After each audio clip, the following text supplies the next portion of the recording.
Good morning, everybody. You made it. It's early. Just a few hours ago, most of you were sitting out here feeling maybe mild dread. Is that a fair statement? Was there dread last night? I was like, this is hope focused. Here's all the bad news you've ever feared about technology. It's all true. I did want to put a caveat. So I woke up at 2 this morning and was like, someone asked about what about tech and kids and just the lowest tech home possible. And I gave a very accurate answer, but it was accurate without context. And this is the hard part when a 45-minute talk has to cover 2 specific things, smartphones and video games. We didn't get to talk about what we're going to talk about here in the next 10 minutes, is how do we know if it's healthy? And that is going to be a key part. So I want to put up just a little asterisk next to my response of yes, lower tech, you're not going to hurt your kid. That's still true. And when we're trying to find how can we say yes to all the tech possible, you don't know that until you know if it's healthy or not. We talked a little about Safe, Ready, Good, talked a little bit about how I gave some tech that I had the opportunity to purchase back.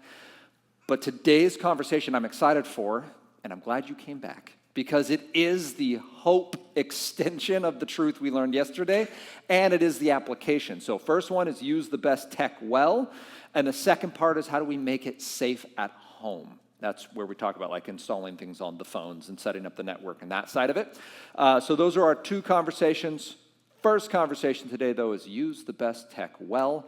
As way of a little bit of reminder, I am here because I was a middle school teacher and because I have 3 humans I'm leading through this myself, Owen and Henry and Hadley. Anna and I are actively learning how to parent in a tech world. So we're sharing, yes, research that we've learned, yes, practical things we've learned from working in the classroom, and then what we're figuring out with our own people in real time. And if you weren't here yesterday, the short version is, if I were to give an analogy from sports, Owen loves structure and organization. That'd be like baseball. Henry, I think his love language might be pain, actually. If you watch the way he picks fights with Owen, knowing he's going to lose it. He's the kid that'll shove him and then just immediately tuck into a ball because he knows pain is coming. Why? Why would you do this to yourself? He's lost, he's lost 13 teeth. 9 of them have been chipped because he gets hit in the face a lot. And we have lots of conversations about be kind with your hands and all that, but at some point you're I don't know what you expected, right? You just sucker punched your older brother, that's gonna hurt before I can stop anything. So, but that's Henry. So he's doing cross country right now because it's maximal pain for minimal fun. And I wish Joel was here to hear that, but he's at a cross country meet, so he can't. And then Hadley loves any sport that has to do with people. She saw Henry running cross country, and she's like, cross country's my sport now. I'm going to do that. I'm like, sure, go nuts. So those are my people. If I were to talk about them in sports, you have yours as well, and it is amazing how God has wired all of our people so differently. And we want to see that accentuated in the tech they use, and it can be beautiful. We're going to talk about using the best tech well, specifically 2 things.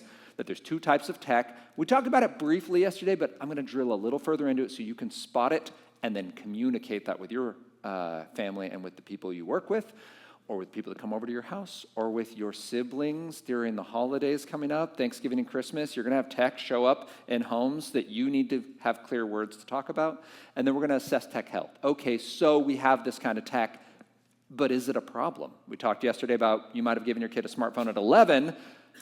Is that currently a problem that needs to be removed, or is it just something that needs to be managed appropriately? We'll discuss. But before we do any of that, we need to talk about this. So my tech story, I did not have a chance yesterday to share this with you, and it will fill in some gaps, I think. My tech story started with the little Mario Brothers. My dad, when I was 7, brought home a regular Nintendo. My 2 older sisters and I played Mario and Duck Hunt on the same cartridge. That's my era of gaming, all right? And I simply knew at the age of 7 that this was right and good. I knew nothing else. This was well before anyone claimed the moniker of gamer or nerd. This was not what we called each other on the playground. We didn't acknowledge each other on the playground because you were only called a gamer or a nerd by others. And they were trying to communicate 2 things. 1, you were different. And 2, you were going to die alone. That's all they were saying. They were not being like, you have a technological affinity that is going to help you get a good paying job one day. Like, that's not what they were saying. They were just being like, nerd, right? And then they would invite you to go play two-hand touch football on the asphalt during recess. And you're like, of course that's what I want to do with my life. I assumed I would grow out of it. Everyone around me, I think, assumed I would grow out of it. Do you know the average age of a gamer right now in the United States? 30. Close. 32. There's 250 million gamers. Yes, moms playing Candy Crush at soccer practice counts. You're one of us. That's a $6 billion gaming franchise. Welcome to the club of gamers. But I assumed I'd grow out of it. What I didn't count on was that gamers, like myself, would play original Nintendo and then would get tired of it. And it's not because the system isn't great. My kids recently played like original video games, and it blew their minds. They'd never played anything like that, and it was fantastic. They didn't know how to hold the controller, though, so they had like the cross vertical and then the A and B at the bottom, and they're like, why can't I cross the screen, right? Like, it isn't working. I'm like, oh, I never thought about this, that you just wouldn't understand the controller thing. Apparently, it's not genetic. I definitely played enough that it should have been passed on to my children if it was. So it blew their minds, though. It was an amazing experience. So it wasn't that the original Nintendo wasn't cool. We got tired of it, so we made a Super Nintendo, and that was a little more exhilarating, a little bit better graphics, a little more intense gameplay, and then we made an N64, and then we made an Xbox, and then we made an Xbox One X, and now we have devices that you strap onto your head, and it projects the game directly into your brain, because if your head isn't smoking when you play it, it's not intense enough. And that is, by the way, to note, VRs are not meant for young gamers. I would even argue most games for like an Xbox, they're not intended for little kids. There's a reason the consoles are $600. They're intended for adults who have 30 years of entertainment scar tissue because the original Nintendo isn't cutting it anymore. And I need something stronger, which is also why when your kid plays video games and then goes to lie in bed, they just vibrate, right? They're so overstimulated because their baseline is now what's supposed to get through 30 years of entertainment scar tissue. Well, that found me at 2 a.m. one morning. I played through junior high, through high school, through college. I had a master's degree. I was married. I had a house. I was a full-time teacher. 2 a.m. one Sunday morning, pushing back from my desk going, oh. I did it again. I meant to go to bed at midnight, and I just blew straight through my timeline. In my defense, the squad I was playing with was terrible. And I had a goal, and they just kept losing. And I was like, just one more time, just one more time, just one more time till 2 a.m. And the way gaming was going at this stage of life was that my wife would go to bed very early, something like 9 p.m., and I'd be like, I have no idea what to do with my life, so this is when I'll get my video games in. And it probably should be noted that I failed to mention this to my wife. And it's not that I was lying, obviously. It's that she never asked. And therefore, I would play video games after she went to bed. I would wake up the next morning with a smile on my face and be like, I'm not tired, and go about my life. And this continued until this particular morning at 2 a.m. It is worth probably saying, if you have a behavior that you're hiding from people who love you, there's a good chance that behavior is bad for you. But in my little jujitsu brain, as long as no one asked and I didn't say otherwise, then I wasn't lying. Lies of omission are a thing. You can find them in the Bible, so just let's be clear. This particular morning, late night, early morning, I was like, man, this is like a thing. I keep setting a timeline. I keep not holding it. It's 2 a.m. I'm going to go to church in 4 hours. I'm going to be extremely tired. I have to put a smile on my face. Otherwise, my wife will ask questions. And then I will have to lie because I really don't plan on giving up my video games anytime soon. So what we all do when we realize we're between a rock and a hard place, we ask God to help us with our choices. So I said a little prayer. I said, Dear Lord, please help video games not be a problem for me. Amen. Went to bed. Again, I would like to say this wasn't real, but this is actually how I decided to handle this situation.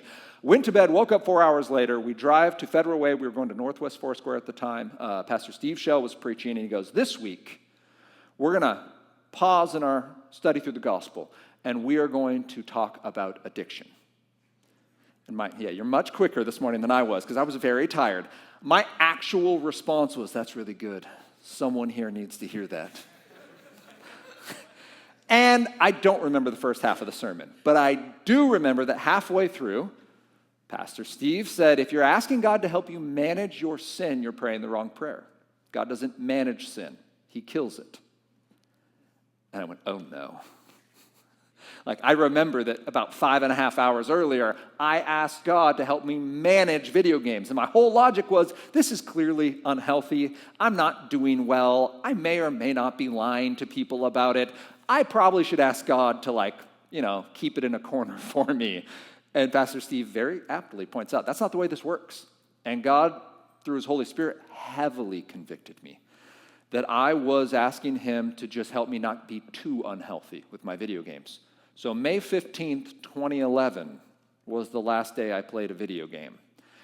And I would love to say that it was flawless and perfect and everything's been butterflies and unicorns ever since, but that's not the case. 3 weeks later, I found myself in my backyard digging a hole, only semi-morbidly. I didn't know what to do with my hands, right? Like, I don't play video games anymore, but what do you do instead? And I asked the Lord, it's like, Lord, do you mean to tell me that the rest of my life is wake up, go to work, come home, do more work, go to bed, rinse, repeat, and then I die? Like, this is perpetuity for me. And he was very gracious not to answer that. That was a bit of a trick question anyway. He just asked me, do you trust me? And I was like, okay. Like, yes, we all know the answer to that. But what do we say? When God asks, do we trust him? We say, yes, but. You ever done a yes, but to God? Like, absolutely, I'll totally do what you tell me to do as long as you give me a good enough explanation. Like, you're totally in control, sovereign Lord, all that stuff. And I just need to make sure you're doing the right thing. So I had this whole little litany, like, God, this seems unfair. I don't understand why. And I began to explain him. Again, unironically, was attempting to explain to God, this is what I do with my friends. This is what I do for fun. This is how I process. Like, this is how I blow off steam. Like, this is what I do. Why are you taking this from me? Now, you might be able to hear it, but I didn't hear it at that time. So let's repeat. If I hung out with my favorite people in the world, what did we do together? Video games. Yeah, you can say it. It's okay. We play video games. And again, I shared last night, a lot of times it was very positive. Like, we played GoldenEye or Blitz 2000, and we had a lot of fun, and we laughed, and then we were friends away from video games. But the older we got, the less time we got together, the priority thing that we kept doing was video games. So then I had a really good day, or had something I wanted to celebrate, like Christmas break. What am I going to want to do over Christmas break? Thank you. All right, but then I have a bad day, like something really stressful happens. How do I handle my stress? Okay, so my wife and I have a disagreement, maybe even an argument. How do I process my negative emotions? A friend of mine passes away. What's the first thing I do upon returning from the funeral? So I actually don't have the emotional maturity to handle my life. I cope with video games. And I was unaware of this. This is something I've picked up in the years since when I'd run into a rough patch, and we're talking years of not playing video games, and I would wake up and I literally would tell my board, I'd be the nonprofit board, I'm like, so this week my brain has been telling me I should go back to video games, real or not real? Is that the Holy Spirit? Is it possible? And they're like, not real. No. Thank you for asking. That's not actually what's happening right now. That's called stress, and you don't know how to handle it. I'm like, right. So is it okay that I just replaced it with chocolate chip cookies then? That's an acceptable trade-off? They're like, all right. Like, we're going to work through these things. Because I was coping with my emotions, the good and the bad, with video games. And without going into the entire story, the Lord very graciously was removing them because within about 12 months, the wheels were going to fall off my life, and I did not have the emotional maturity to handle that. He was very graciously repeating the question, do you trust me? And as I prayed into that, he reminded me of that account of Peter. Remember, Peter denies Jesus? And then he sees Jesus alive twice. Do you remember that? Because Thomas was gone the first time. The rest of the disciples were there. And then Peter's there the second time. And then do you remember his reaction? He's seen the risen, resurrected Jesus in person. And his reaction is, I'm going fishing. Right? I know Jesus is alive. I have no doubt that he's the Savior. I just don't think I can talk to him again. Our last conversation was a little rough with the whole, Peter, you're going to deny me, and me being like, no, I'm going to die with you. And then me being like, Jesus is the worst. Who would like that guy? And then Jesus is alive twice. He goes back fishing. Jesus comes to him while he's fishing and asks him a very simple question. Peter, do you love me more than these? Not these apostles, do you love me more than these fish? These fish that you went back to give you a sense of control, to give you a sense of contentment. Those fish that you return to because they're just an accessible win. For Peter, it was fishing. For some of us in this room, actually, it might be fishing. When we have a problem, we fish. For me, it was video games. Video games are the thing I went to be okay. And the way I knew it wasn't what I was telling myself, like, well, this is just my outlet. This is just what I do, is that I was never actually better after playing them. The only thing that would fix it again would be playing more video games. And my life began to revolve around, when can I get back to this outlet again? As long as I know it's there, I'll be okay, but I can't fathom reality without coming back to video games. I'll give up sleep, I'll give up work, I'll give up relationships, I'll give up things I need to get to the thing I want. You're hearing it, right? The Lord just asked me, do you love me more than these? So as we start this conversation, just know, you should not pity me. It's been 14 years. This story is not about like, wow, look at how strong Nathan is. This was against my will, I promise you. I made every good argument there is in the book, and the Lord has yet to relent, even when I feel like he might be calling me back to being relevant with youth, so I should probably play games again. Turns out no one who's wise and loving in my life agrees with that anytime that's happened. And I haven't actually lost anything. Remember that guy who found a treasure buried in a field, and he sold everything he had and bought the field? And occasionally we're impressed by that guy. We're like, wow, he gave up everything to buy that field. No, he didn't. The guy gave up his used donkey and his used wagon and his old raggedy house and his broken down clothes and bought a field filled with a king's treasure. He bought himself brand new everything. So he gave up everything and lost nothing. That's what Jesus is telling us. I gave up something that was self-destructive, emotionally damaging, hurting my marriage, and taking my ministry. Like, that's not a loss. Like, I'm out nothing. True, I don't play video games anymore, but like, I'm not out anything. I've only gained from this. And when we think about technology today, that's our mindset. We're not thinking about, ooh, how much is this going to hurt? We're thinking about what life will come from this if we believe that God is better. So to start this conversation, there's really three things. First, we need to understand that tech is awesome. The people that make video games, in my case, or social media, or smartphones, we're talking, these are the people that God would have named by name to design his temple. Remember those folks? Like this one, I've gifted him in bronze work. This one, I've gifted him in woodcraft. Like, these are people who have been gifted by God in art and storytelling and engagement and product design. Like, they are gifted by God. Doesn't mean they all use it well. Samson was gifted by God and didn't always use it well. But they are gifted by God. Tech is awesome. It's impressive, and it doesn't have to be as toxic as it can be sometimes. God is better. Better than your best tech. Better than that tech that you keep telling yourself, well, I know it's not good, but I need it for work. Maybe you don't need that job. I've talked to friends in the military where smartphones have been a problem, but they're also required for communication. Leaving the military is an option because you don't want to gain the world and lose your soul. We just need to be very clear that God is better than any tech. Your favorite tech, the thing that's been your childhood pastime and has been a defining part of your existence, video games. I would still consider myself a gamer at heart. I just play board games now. I think my wife thinks that's a step down because people can't see your video game characters when you play them. I now have paintable miniatures in my home. My wife tells me that I might have misled her in college about how nerdy I was. I was like, I don't even think I knew how nerdy I was. I think that was something I was still stepping into. But God is better from anything we give up. It doesn't mean we're giving up who he's made us to be. It means we are giving him who he's made us to be, and he is going to finish that good work.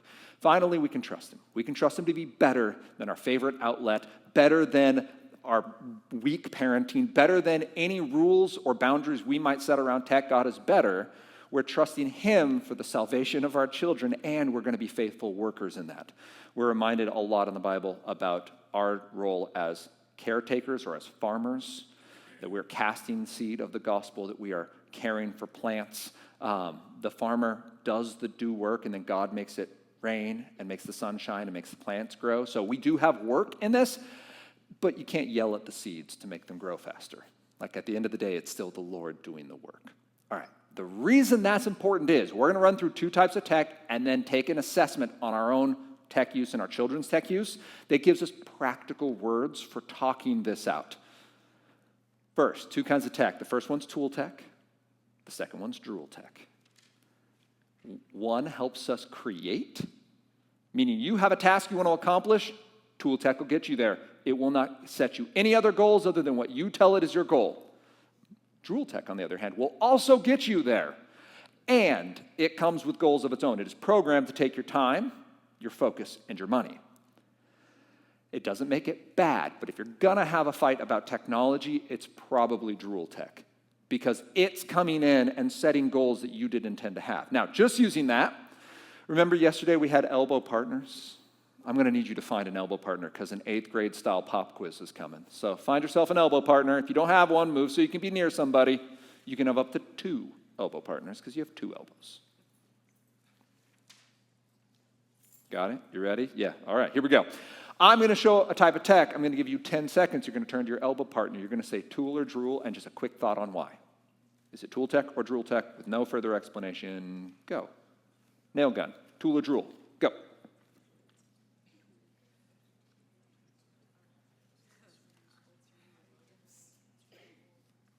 Raise your hand if you said tool tech. Raise your hand if you said drool tech. Raise your hand if you thought it was a trap. Okay, yeah, all right. There's a couple cynical people in the room like, hey, he's just trying to get us. No, I'm trying to be as just absolutely literal as I can be. Right now, currently, in the market of industrial technology, there is no nail gun that's like, you've used 500 nails, but for $195.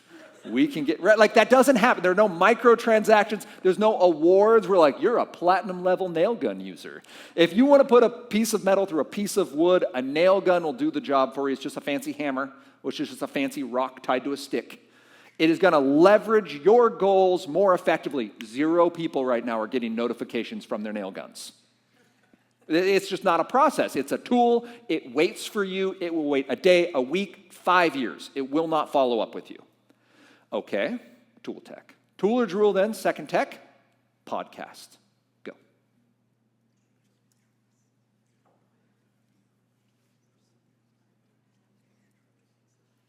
I can already hear the rutabaga is much more like, I don't know really which one it is. Tool tech, raise your hand if you thought it was tool tech. Drool tech, raise your hand. Yeah, it gets confusing quick. Here's why. If I sit down at my computer, so I run a podcast, Gospel Tech podcast, I go to record. I put my phone, I don't have my phone. The kids have it. It's on guided access. They are babysitting themselves this morning. I know. We'll talk about risk and responsibility in our next session.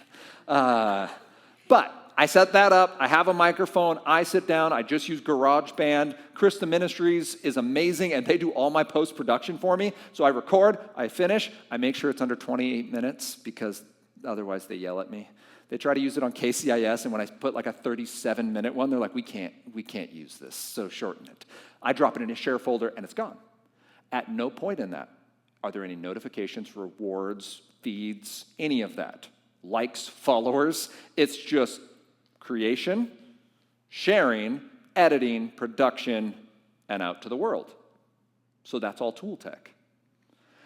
But on the consumption side, almost every single platform that you go to listen to my podcast on is going to suggest other podcasts. And they're not always nefarious. You go to purposely.com, the Krista Ministries podcast network, they're going to suggest other great podcasts for you that are Christ-focused and hope-filled, and they're going to be like, but what about? The All Mom Does podcast, but what about? And they're going to send these other suggestions to you. You go to Spotify, you go to Amazon, you go to Audible, you listen to anywhere the Gospel Tech podcast, they're going to suggest things you never asked for because their goal is retention. Their goal is to get you to stay a little longer than you intended. That's how the product is designed. So on that end, it's drool tech. So for me, creating, tool tech. For you, consuming, it's actually drool tech. Unless, hypothetically, you were to go to like gospeltech.net/podcast. Just in theory. There's only one podcast there. There's no ads, and it's just sequential order. You finish one podcast, it just stops. And there's no revenue brought through that. It's just a resource posted. So it can be both, and keep in mind what we are talking about then is design. Sometimes it's not even the product, it's the delivery of the product, and that's what we need to think about, especially when it comes to things like social media. Because FaceTime is technically social media, but that's going to be a lot more tool techy than TikTok. Both of them involve connecting with people, but one is long-form pace of real life, and one of them is mind-searing 15-second nonsense. Yeah, brain rot is a thing, thanks TikTok. So, newsfeed, tool or drool tech, go.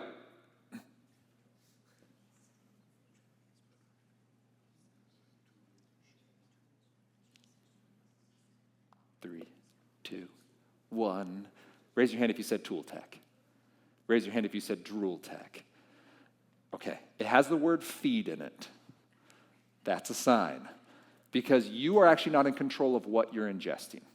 And we'll talk about this in a minute when we walk through what this design looks like. But if there's a feed, it means an algorithm or an AI is picking content based on your user profile, which is your search history and your purchase history and your geographic location and your age and the people you're friends with their profiles.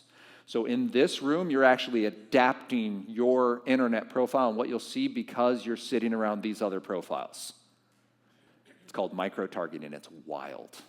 They can actually send you ads that would be different than the people across the street from you. That's how targeted we can get now.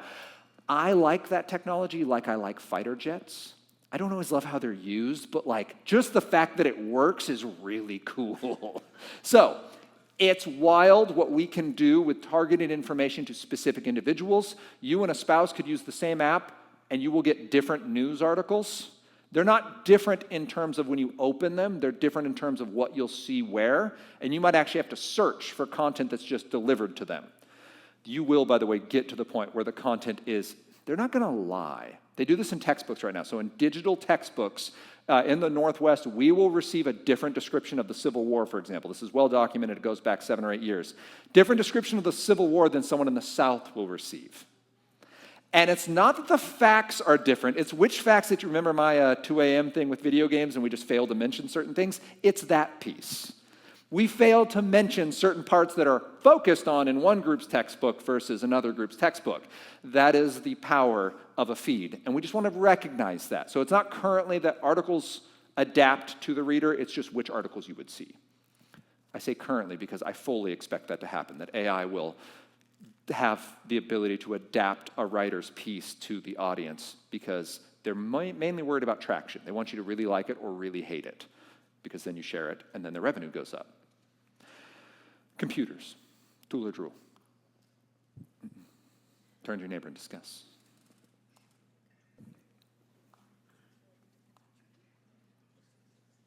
Raise your hand if you said tool tech.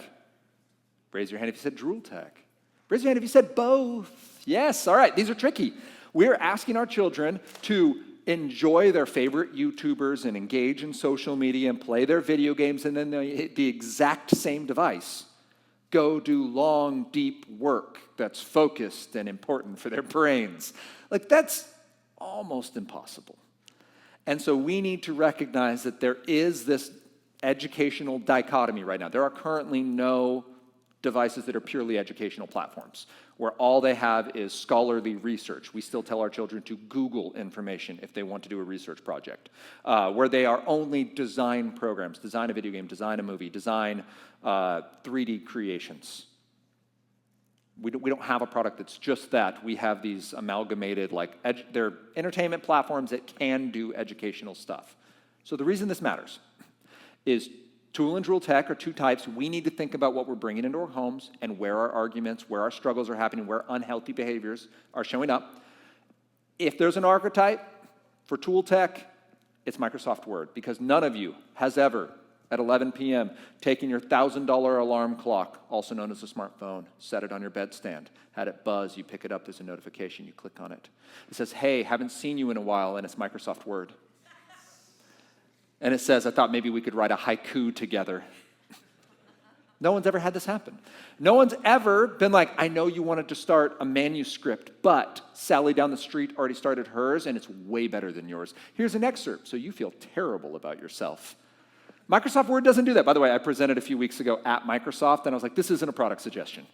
Please don't put Copilot in Microsoft Word to mess with us. It just waits. You can write, you can edit, you can share, you can save it and walk away, and Microsoft Word will never send you a notification. Compare that to YouTube. YouTube has 2.5 billion monthly users. 2.5 billion, like more than a quarter of the world's population. If they were able to get 10 views, 9 of the people leave, but 1 at some point in a month stays for 60 extra seconds. So 1 in 10 stays for 1 minute. That's all we need. They would gain 173,000 days worth of viewing, or enough time to watch all 10 seasons of Friends 43,000 times.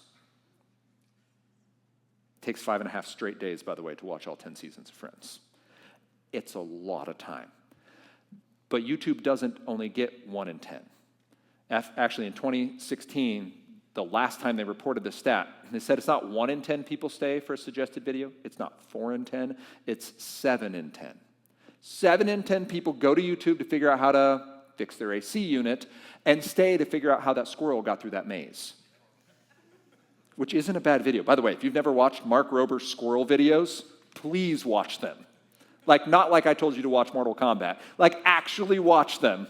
They're amazing. But the problem with the suggested video is, again, you chose to go accomplish a task. YouTube helped you do that. And then YouTube was like, you probably got 6 minutes for squirrels, right? What's 6 minutes? Come on, they're squirrels. They're adorable. It's okay that you watched the video. It's not morally wrong, but you made a choice not because you wanted to, but because tech told you to. That's what we're concerned about with Drool tech. Microsoft Word. You've never written a paragraph because Microsoft Word told you to. When it comes to dinner time, very few of you are going to have the fight where you're like, it's dinner, and your kid shouts back, hold on, I need 10 minutes. This email is super good. We as adults can misuse email because we get our identity from feeling important and being involved and being wanted. You feel successful at business. You don't always feel successful at home. I know, because I snuck email one time on a family vacation. I felt like a weirdo. At night, went out and got my work laptop, and it's like, scheduling talks. Shh. Right? Scheduling talks isn't bad, but there was a heart issue because I was sneaking work emails. That's weird. When we talk about Drool tech, though, it's actually the tech suggesting you make these decisions. So it's actually pivoting your heart posture, which we want to be concerned about. How does it do it? The 3-slide version is that it's operant conditioning. B.F. Skinner wanted to train a rat to press a lever on command. Light goes on, you get a treat if you press a lever. Rat gets full. So we electrify the floor. Rat flips around, bumps the lever, and goes, you know what? I might not be hungry, but I don't like getting electrocuted. Presses the lever on command. Basically, we get you to do something a lot. We talked about this image yesterday. There's going to be a trigger. It'll lead you to an action. You'll get a variable reward. Sometimes that's literal, like a llama that you hit in Fortnite that pops out with variable treasure. But any way you do it, it's more investment. And now you're more likely to repeat that behavior. And if they can get you to repeat a behavior, if you watch a 30-minute Netflix video, you have 1 rep of investment. If you watch 30 minutes of TikTok at an average of 20 seconds of video, you're 90 reps in for the same amount of time. That's important for us to know because there are some technologies, like TikTok, they're going to be a lot better at forming behaviors than something like Netflix, a longer form digital, still streaming service, still Drool tech, but very, very different in how toxic it can get and how quickly it can get there. All right. When we think about the features that make something Drool tech, these features include notifications. Notifications are technology's way of saying they don't trust you to run your own life. You're like, but I was going to make a meal for my family. Like, stop that. Get online right now and connect with these people. Notifications. You should probably just turn them off, frankly. Tech, you know when you want to use it. You can go and figure it out. The like button. We talked about this yesterday. Up until the like button, 2 pictures of food were just 2 pictures of food, but now we can add value, which can drive users, which can drive traction, people who will really like your picture of food and people who will really hate your pictures of food. The like button changed the way the internet worked and changed the way social media works because it's no longer about connecting people. It's about driving traction, getting followers, and whatever you want to call it, cachet, influence, Riz. We have feeds. So when we think about feeds, this is examples of news feeds. They're going to push you different news based on where you are, because this news is pertinent to you. That makes sense. But then who you are as well. So we need to recognize that if it has a feed of any variety, it is at least designed for some level of engagement as drool tech. It wants to keep you a little longer. By the way, the average American doesn't even click on these articles. We just scroll them to read the titles. And if we do click on them, we read them for less than 60 seconds on average.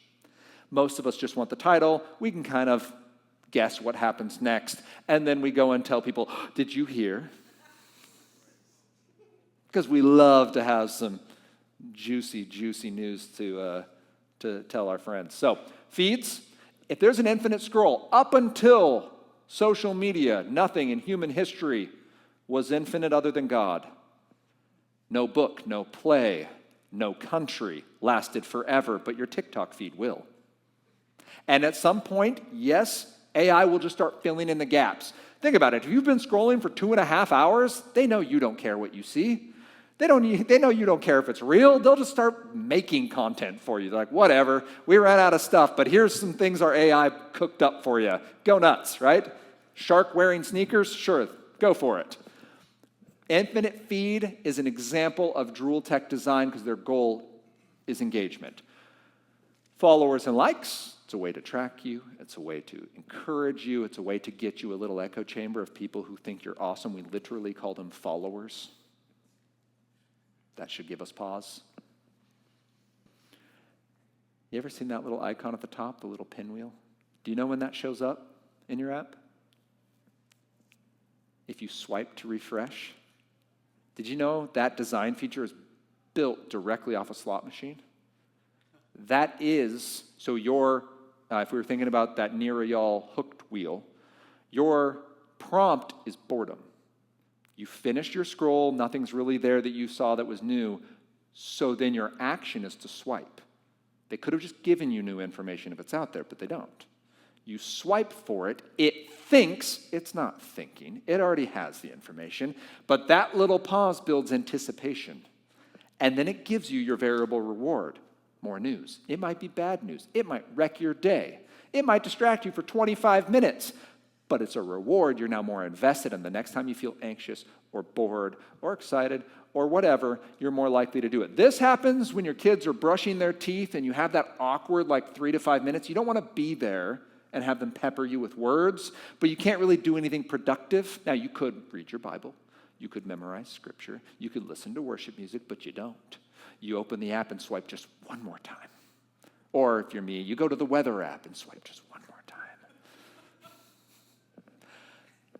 But that is behavioral design. That is drool tech because it is trying to get you to stay. Again, they don't need you to stay long. If YouTube only needs you 60 extra seconds in a month, they'll take it 10 seconds at a time. Rewards, points. Duolingo is the worst at this because it is like, I want to learn a language. I want to learn Spanish, my sons. I want to learn Spanish. Cool. And then the behavioral gaming design on this is next level, where they actually changed now to this battery format and said they had the hearts before, kind of looked like Legend of Zelda, and now they've gone to this battery format where you're running out of energy. And they give you two options. You can either wait till tomorrow, or you can pay us a little bit of money and get more time today, or you can join premium and you don't ever have to worry about it again. This is behavioral design. Variable rewards like loot drops. They have a very clear quest situation. You will learn Spanish, and so I have no idea the quality of the Spanish, by the way. Someone who speaks the language would have to tell me that. But it's very engaging. Kids care about things like streaks. Even on, we have a Peloton, our kids love to try to get their Peloton workout streaks. I'm like, that's not what we're doing here, right? But knowing that I have a streak though, Dad. It's 4 days, I have to go work out. I actually hate that. No, we're gonna go ahead and be in control of our streaks. That is behavioral design. It's intended on retention. They want to keep you because who's going to stop a subscription if it's going to ruin your streak, though? It's just kids, though, right? We fully formed adults would never fall prey to such things. If you have an iPhone, would you get it out for me? Do it. If you have an Android device, it won't work right now because you need Family Link, and I can't show them both in the same presentation. That's just confusing. Go ahead and go to Settings. That little gear. Do it. Go down to Screen Time. So you'll see Notifications is the top of the little bracket down to Screen Time. Click on it. Once you've clicked on screen time, it'll look like this. On the left, it'll show you your daily average, but that's not all. That's good, but that's not all. Click the See All app and website activity. It doesn't look like a clickable button. It looks almost like a title, but it's clickable. It'll take you to this little page. Now, it will show you the most used apps for the time. So each day, on average, you use an hour 54, but then it breaks it down to, okay, but on messages, you spend an average of, and then it'll break it down by total week time and then by day. But there's one more thing. If you scroll down on that, it'll show you the number of times you've unlocked your phone per day. This is important because when Ann and I were moving last summer, I did this, and I was like, oh, I'm at like 50 minutes a day for screen use. I'm doing amazing. She's like, what's your pickup, though? 110. 50 minutes of use, 110 unlocks. Like I'm using my phone for less than 30 seconds every time I unlock it, on average. That's not because I'm using my phone. That's a compulsion. Something is happening in my brain where I'm just picking my phone up and unlocking it and then putting it back in my pocket. Like, that's concerning. That's details we need to know. By the way, this feature only exists because concerned parents started yelling at Apple to get us parental features. Apple has slowly and begrudgingly given us great parental controls on an iPhone. It is actually quickly catching up to Android on its ability to keep our children safe. It just doesn't default there. You have to like make multiple Apple accounts and then link them together and then do all of these shenanigans. It'd be great if they just defaulted to dumb phones for minors, and then we could move from there. Pray, Lord, one day this will happen. We use our phones more than we think. We probably use them in ways we didn't even recognize we use them. Why do we care about all of this? Because we can be convinced we need things we never wanted. Like we talked yesterday about the Snapchat example, where a feature no one asked for, Snap Streaks, can begin to replace things we need: sleep, relationships, food, and study. We can do the same thing. I did it with video games. I became convinced I needed video games, but it wasn't a result I wanted. I did not like where I was headed, and the same can be true for our young people, which is where loving parenting comes in. So turn to your elbow partner. We now know there's two kinds of tech. My reflection question for you is this: which apps or devices does your family use well? Be specific. So if it's phones, what about the phones you use well? And which apps or devices cause the most conflict in your family? You've got 2 minutes. Go. Okay. So we know there's two kinds of tech. But how do we know if it's a problem? Your kid might use a streaming service, play video games, use social media, but is it problematic? We can tell if it's healthy using that thing called the reset. You now have it written in front of you. Keep these notes. And the question we ask about this is, does the technology we are using impede relationships and responsibilities, emotions, sleep, enjoyment, time? This is two things. One, it's an assessment so you can have the confidence of like, okay, it's not just different. This isn't just I'm uncomfortable with a new way of doing things. This is actually bad. Like, verifiably insert this technology, bad outcome comes, great. That makes it also your talking point. You can now go to someone you care about and say, I love you, and I've noticed when you use this technology, this part of your life seems to go off kilter. Have you seen that? It might be that the technology is the problem. It might be that it's symptomatic. Something else is wrong. This tech is how they cope with it. You will never know if you don't have the conversation. So, for example,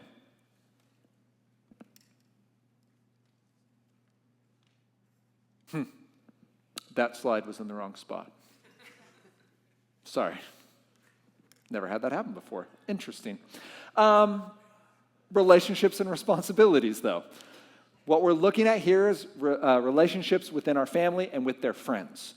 So, son of mine, I've noticed your relationship with your little sister gets worse when you play that video game. You're just meaner to her. What's going on? And your son might say, well, she's just really annoying. You're like, no, that's not it, because she's always annoying. But you are meaner when you play that game. Maybe it's the game, maybe it's you go to the game and when things get stressful or things aren't going well with your friends or whatever's happening, but like this is occurring and we need to talk this out and figure out Are there new boundaries we need? Do we need a different timeline? Maybe it is that your sister needs to give you a little bit of space because this is something you're doing with your friends and it's too distracting. But whatever it is, we need to figure it out. And I'm more worried about your heart than I am about your gaming prowess. Or you could go to your daughter and say, daughter, I've noticed that when you use social media, you have a lot more drama with your friends. Are you noticing that? Do you see that you fight more, that you bicker more, that you gossip more, that these things are coming up through social media and there's just a lot more trauma in your friendship than when you guys hang out together? Maybe that's true, maybe that's not. It's your perception. You're allowed to bring it up because you're keeping technology the focus. You're not going, kids these days. That's our relationships. Our responsibilities are the simple things like come to dinner when it's time for dinner. I've noticed when you listen to that music, you don't show up with the family. You go to your hole, you disappear, your AirPods are in, and you no longer show up. What's going on? Or maybe it's responsibilities like showing up for school. When I was teaching, we had something called the Destiny Flu, which was every time a downloadable content, an update came out for the game Destiny, we'd have kids that would just miss 4 straight days because they would stay home with the flu and then beat it and max out their light level and then show up so haggard on like a Thursday. It's like, hey, Mr. Sutherland, and like you haven't slept for 4 straight days because you've been playing Destiny. Those are things we're not going to allow our children to do. You can play this game. I'm glad it's fun. We're going to keep it as a proper priority. It doesn't preempt education and friends and commitments we've said yes to. You said yes to the sport. You can't drop out just because a new video game came out. You might think that's a hypothetical. Very real in every sport I've coached. There have been kids at the junior high level who have dropped out of a sport because their game they've been looking forward to showed up. No, you said yes to this. We'll say yes to this too, just in a different priority. Relationships and responsibilities. Or their emotions. Not do they feel good when they play the game, but do they need it to be okay? My video games, I need it. I did not know how to handle my joys and my sadness without video games. I will actually say this is something I've noted across gamers. If you're really into gaming, we have a hard time doing what Jesus tells us to do with mourning with those who mourn. Because most of us go to video games to feel awesome. Like, we'll acknowledge people's hurt. Someone comes on and like, man, I'm feeling really sick today. Like, oh, bummer, dude, I'm sorry. So are you going to get the left flank then, or is that not going to happen? Because we're here for the video games. We're here to have an awesome time. And you have a bummer of a life, and like, I'm sorry about that, but I can't really help on the other side of the internet. So like, be here and feel better. But that's not mourning with those who mourn. Mourning with those who mourn means letting someone else's bad day ruin your day and just sitting with them in it. And it stinks. And it's not any fun. And there's no way to fix it or make it better. That's kind of the premise of mourning. Like they've lost someone they care about. You can't just explain that away. You just sit in it with them. If you've ever lost someone, if you've ever had mourning, you've lost a job, you've lost an opportunity, having someone just be in it matters. Like that's incredibly encouraging and validating to have someone just be with you when things are bad. That's what we're talking about with this. In emotions, do they need the technology to cope with their emotions? The reason I bring this one up is because I had a young man. He was a 9th grader at the time. I taught him in 8th grade. He was failing 4 out of 6 classes as a 9th grader, which was unusual. His grandparents came in and they asked for a staffing. They said, we're having some problems. He's coming home. We've taken away his personal computer. We've taken away his Xbox. We've taken away his PlayStation. We've taken away his PSP, handheld PlayStation. And we don't know what's going on. He's still failing 4 out of 6 classes. Like, that is odd. Brought him in. So it's principal, counselor, all of his teachers, and me.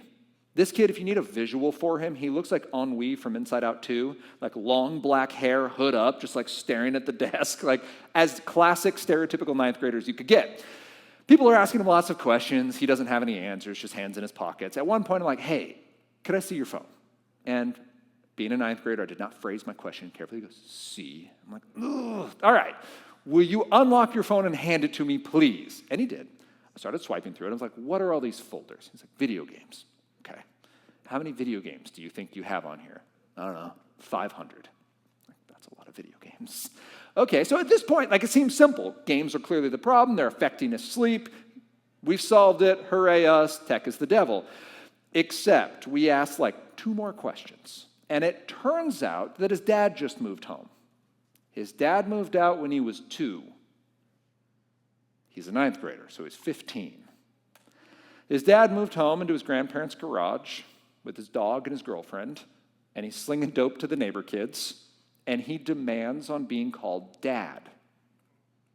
And this 15-year-old has 0 words. He does not have the emotional IQ to say, I don't see this person as my father. I get it, we're genetically related, but that's where it ends. He abandoned us when we were little. I hate him, and I don't want him sharing a wall. So this kid's bedroom shared a wall with the garage where this man is living. So if you just pull away his video games, is he going to magically do better? No, he's just going to cope with something more dangerous. Because he doesn't have the emotional maturity to handle this, he needed professional care and a safer living situation, which we were able to get him. And that's wonderful because loving adults were willing to intervene and to ask the hard questions and not just go, aha, video games, we knew it. Maybe technology is the problem for your child. It could be the cause. You simply remove it. You have a 30-day window of detoxing, and your child will come back to you. Or maybe your child experienced trauma, a bully, a stranger, pornography, hardship in life, a lack of mental health. I have started asking 7th and 8th graders because of my teaching experience, are you safe? It's a beautiful question. If you don't know what's going on, you can tell someone's distraught and you don't know where to start, are you safe? They'll give you a simple yes or no. Yes, I'm safe. Great, we can build from here. No, we now have a very tangible question to follow up on. What's in danger? I've had to answer a range of things, from my dad moved home to my mind isn't well.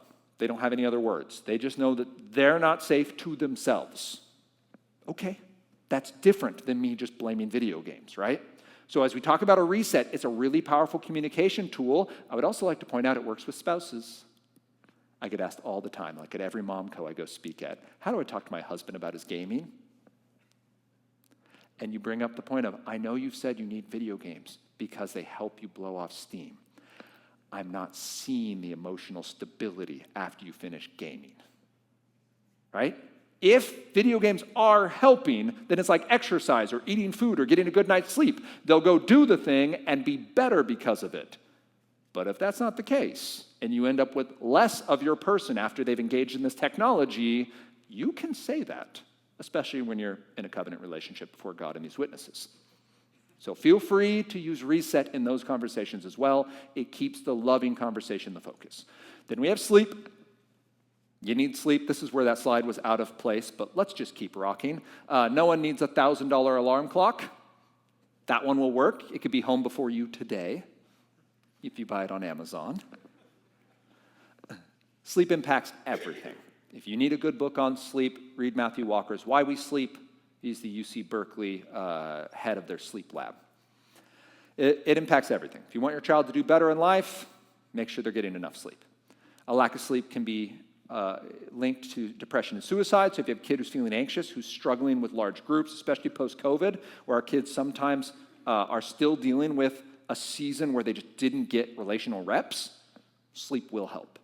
We're talking 9 hours a night. So they need to be in their room for 9.5, and they need to have no drool tech.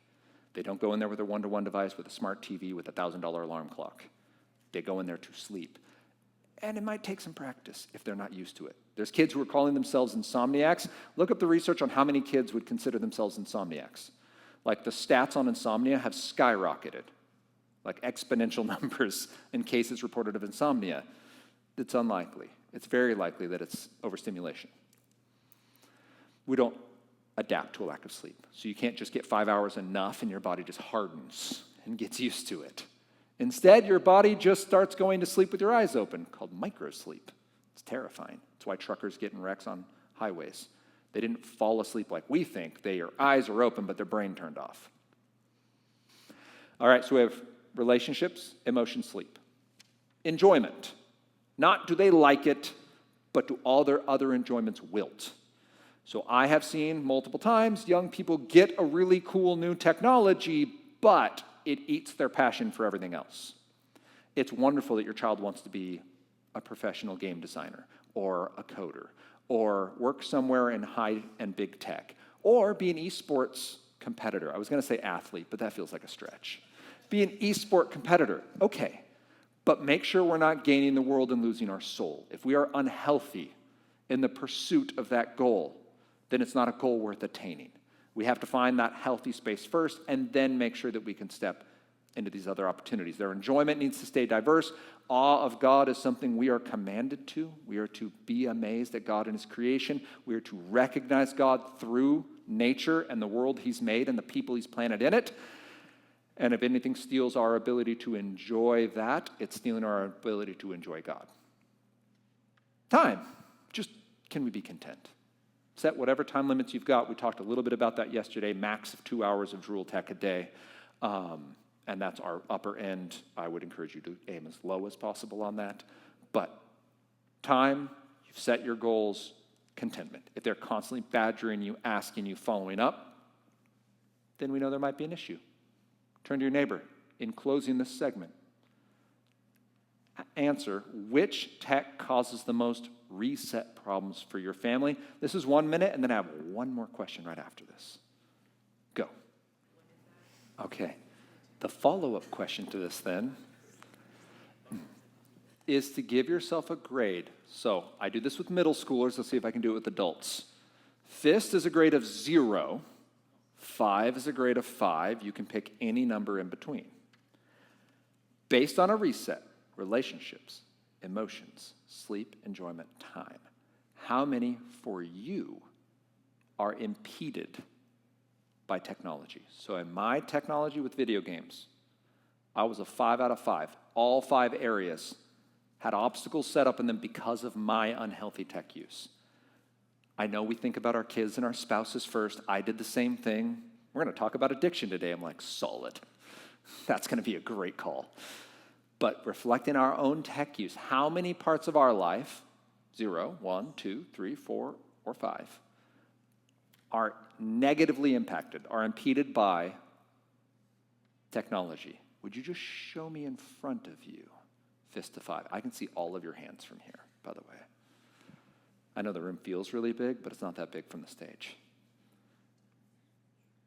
Yeah, by the way, I'm down to a 2, just for self-disclosure, because YouTube is still a thing. We shared that yesterday, and I can laugh about it, but it is almost comical how quickly my brain gets hijacked every time I try to go do work on YouTube. I'm like, oh, I got to look up that talk that so-and-so did on this cycling videos. Again, every time. They gave me Global Cycling Network as good content. I'm a 2. What are you? Yeah, thank you. All right, hands down. The goal of doing that is not to shame or even celebrate. It's to recognize that number will change. It'll change by the season. Some of you will do worse over winter because you're just inside more and the kids are noisy and you get anxious and you're more likely to go to tech. Some of you, it is literally the least dangerous outlet you have. And so you're like, well, it's better than my other options. I'm not going to argue that. That's also not our standard in Christ. So what does it look like to get free and to walk in that freedom? That's a question I have for myself. It's one I'll offer to you as well. All right. So we wrapped up that conversation. Read these notes tomorrow. 2 types of tech and reset. Talk about reset as a family. Probably not all of them at once. It will start to feel like an interrogation. So pick one where you can have a conversation, and it is possible, which we'll talk about in this next session, it is possible to have your reset improved because of technology. That is absolutely something. You can even say that, like, I love the way that tech improves this part of your life. You can say those words. It's okay to say good things about technology. And then Gospel Tech Podcast as your reminder. We're going to take a break. How long, Brandon? 5 minutes. Take a 5-minute break, stretch it out, grab some water. If you want, check out the books. They are QR codes, self-checkout. Again, I told you, if you have to pick between the two, pick Anna's, The Graceful Disconnect. It's a 25-day devotional, and we'll meet back here at 10:22. Go. All right. Consider the lights flicking. Intermission's over.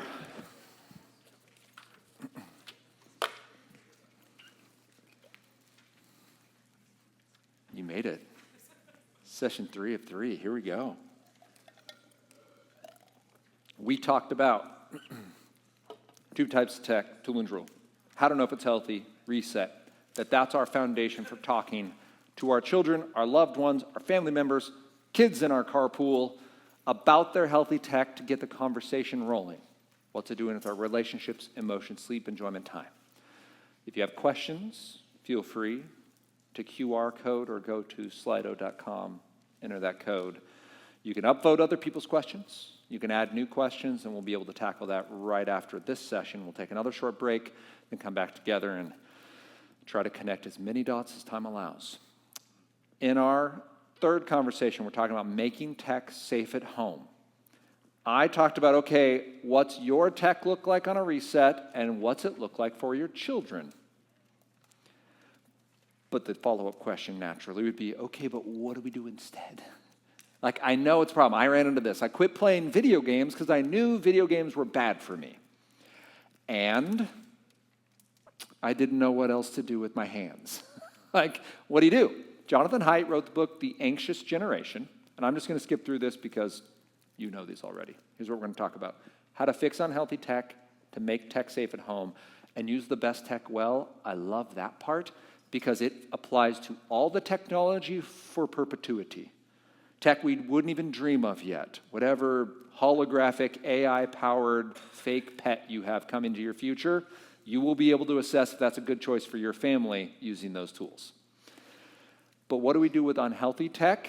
Jonathan Haidt in his book talks about risk, responsibility, and free play as the 3 replacement activities. I mentioned my children are at home babysitting themselves. That's going to come in responsibility. Here's how we get there. We need risk to start this. Risk means chance of real-world harm. Your child needs it. The example Jonathan Haidt uses in his book, he uses a phrase used elsewhere by others called beneficial stress.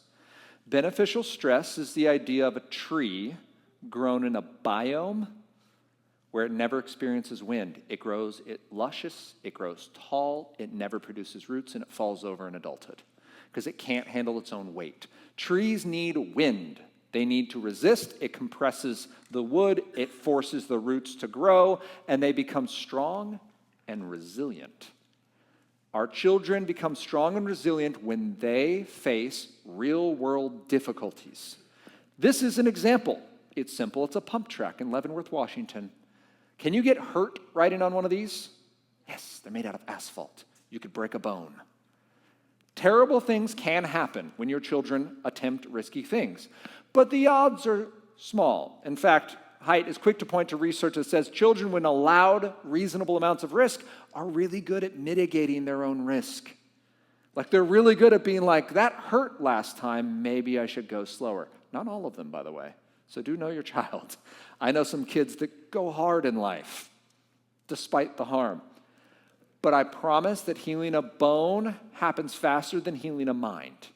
And if we know a child needs to build resilience through difficult things, this isn't uphill both ways back in my day. This is human development.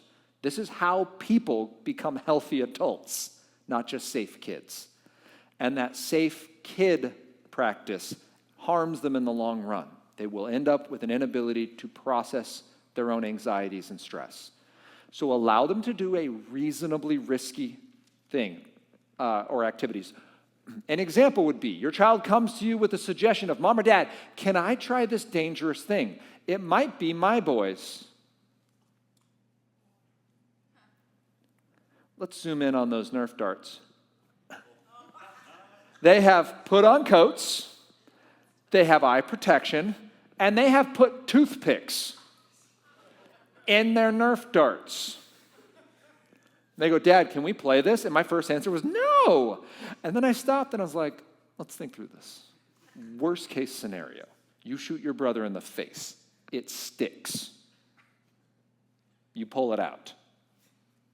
Okay. Right? Like, you keep going. As long as you have eye protection, you've got your throat covered. Like, I don't want a jugular shot or something, but like, yeah, go nuts. Go for it. Like, shoot toothpicks at each other. I'm going to say yes. It's a reasonable amount of risk for my kids. Now, some of you are horrified. You don't even like Nerf guns, and this is like way outside the pale. I get it. I'm my children's parent, and I made this decision for them. I'm going to find ways to say yes, though. If this was unreasonable, we would change it to something else. Yes, but no toothpicks would be reasonable. Right? Some people love playing things like paintball, airsoft. We get it. That's fun. It happens at the pace of real life. You're not going to get overstimulated. You're going to find out that toothpicks fired fast enough will stick. All right, little physics lesson to boot. Like, great. But you want to find what you can say yes to, because that's going to lead you, taking your risk, to a proper amount of responsibility. Now, this is my middle child. We talked about how he is so present, and it's a gift from God, and occasionally I worry about him crossing streets. He was going to piano lessons at our home before we moved closer to downtown. Piano lessons was about 6 blocks away. He wanted to bike himself there. Now, we drove it together. We biked it together. We've walked it repeatedly. We know there's one busy street to cross. He knows how to look both ways, in theory. There's one house between us and the piano lesson of people he knows if he gets lost. He does not have a phone. There is no blinking blue dot to tell me he's got there. And he never looks back once, by the way. Take him about 15 minutes to get there, give or take. 30-minute lesson. He should be back in my house in an hour. This makes some of you very uncomfortable. But this is what we're talking about. This is the goal for our children. Healthy adults. You can't just kick them out at 18 and expect them to know how to do these things. So he asked for the opportunity. We prepped it pretty hard. We're like, you sure though? Like, oldest kid, detail boy? Sure, we could probably do that at 9. This one, you're a very sweet kid, very, very smart, sometimes too smart. Like, you might go study the local botany in a bush and forget where you were supposed to go. He showed up. Well, actually, he didn't show up. An hour later, I had that backpack in my garage. He apparently had just got home, dropped it, walked into the house, and started playing with Legos because he was amazing. Like, he felt so good about knowing he was capable of this, and that's what we're going for, is him knowing you're able to do this level of difficulty on your own. Now, I did peek over the fence the first time, right? When he got to that busy road, I couldn't have stopped anything, but I'm like, I just need to make sure that he actually stops and checks and crosses. He did awesome. We are looking for, maybe this is too far for you. Maybe it's you're going to go to the park and you let your child go 5 or 10 minutes before you. Maybe it's they come 5 or 10 minutes after you. We just tried that the other day, and it was much scarier than I expected. For some reason, having them in my house was much scarier than having them at the park unattended. I'm not exactly sure why. It was an interesting reaction to watch in my own heart. But the goal is we've worked up to this. My children being home today, they have a phone locked into guided access because they don't have their own device. So my phone is on the phone feature, and you can triple click in settings. You can go to guided access. So it basically can't leave the phone setting. They know my phone number, Anna's phone number, grandparents' phone number. We're good. They can dial 911. Phone just sits on the counter, can't do anything else. So they have access. It's a reasonable amount of risk, but it's also a responsibility, and they get paid in more hot lunches this week. Just saying, whatever works for your kids, go for it. They're so pumped about another hot lunch, and we don't have to make a lunch this week. Win-win.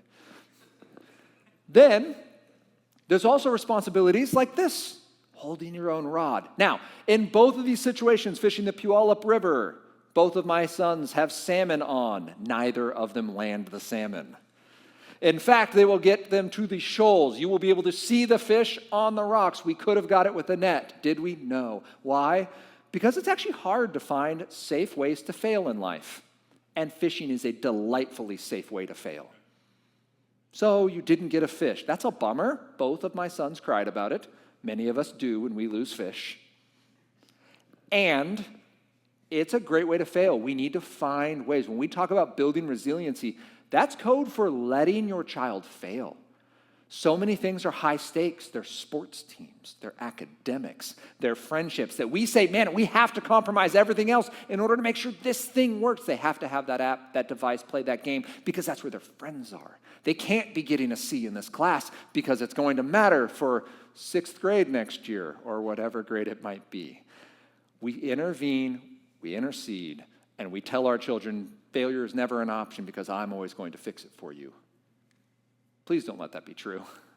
Please give your child the chance to develop some resiliency through failure. I would also strongly recommend sports like wrestling that demand a zero-sum game. There's only ever one winner, and it's always your fault, no matter how it ends. You win in wrestling, that's your fault. You lose in wrestling, still your fault.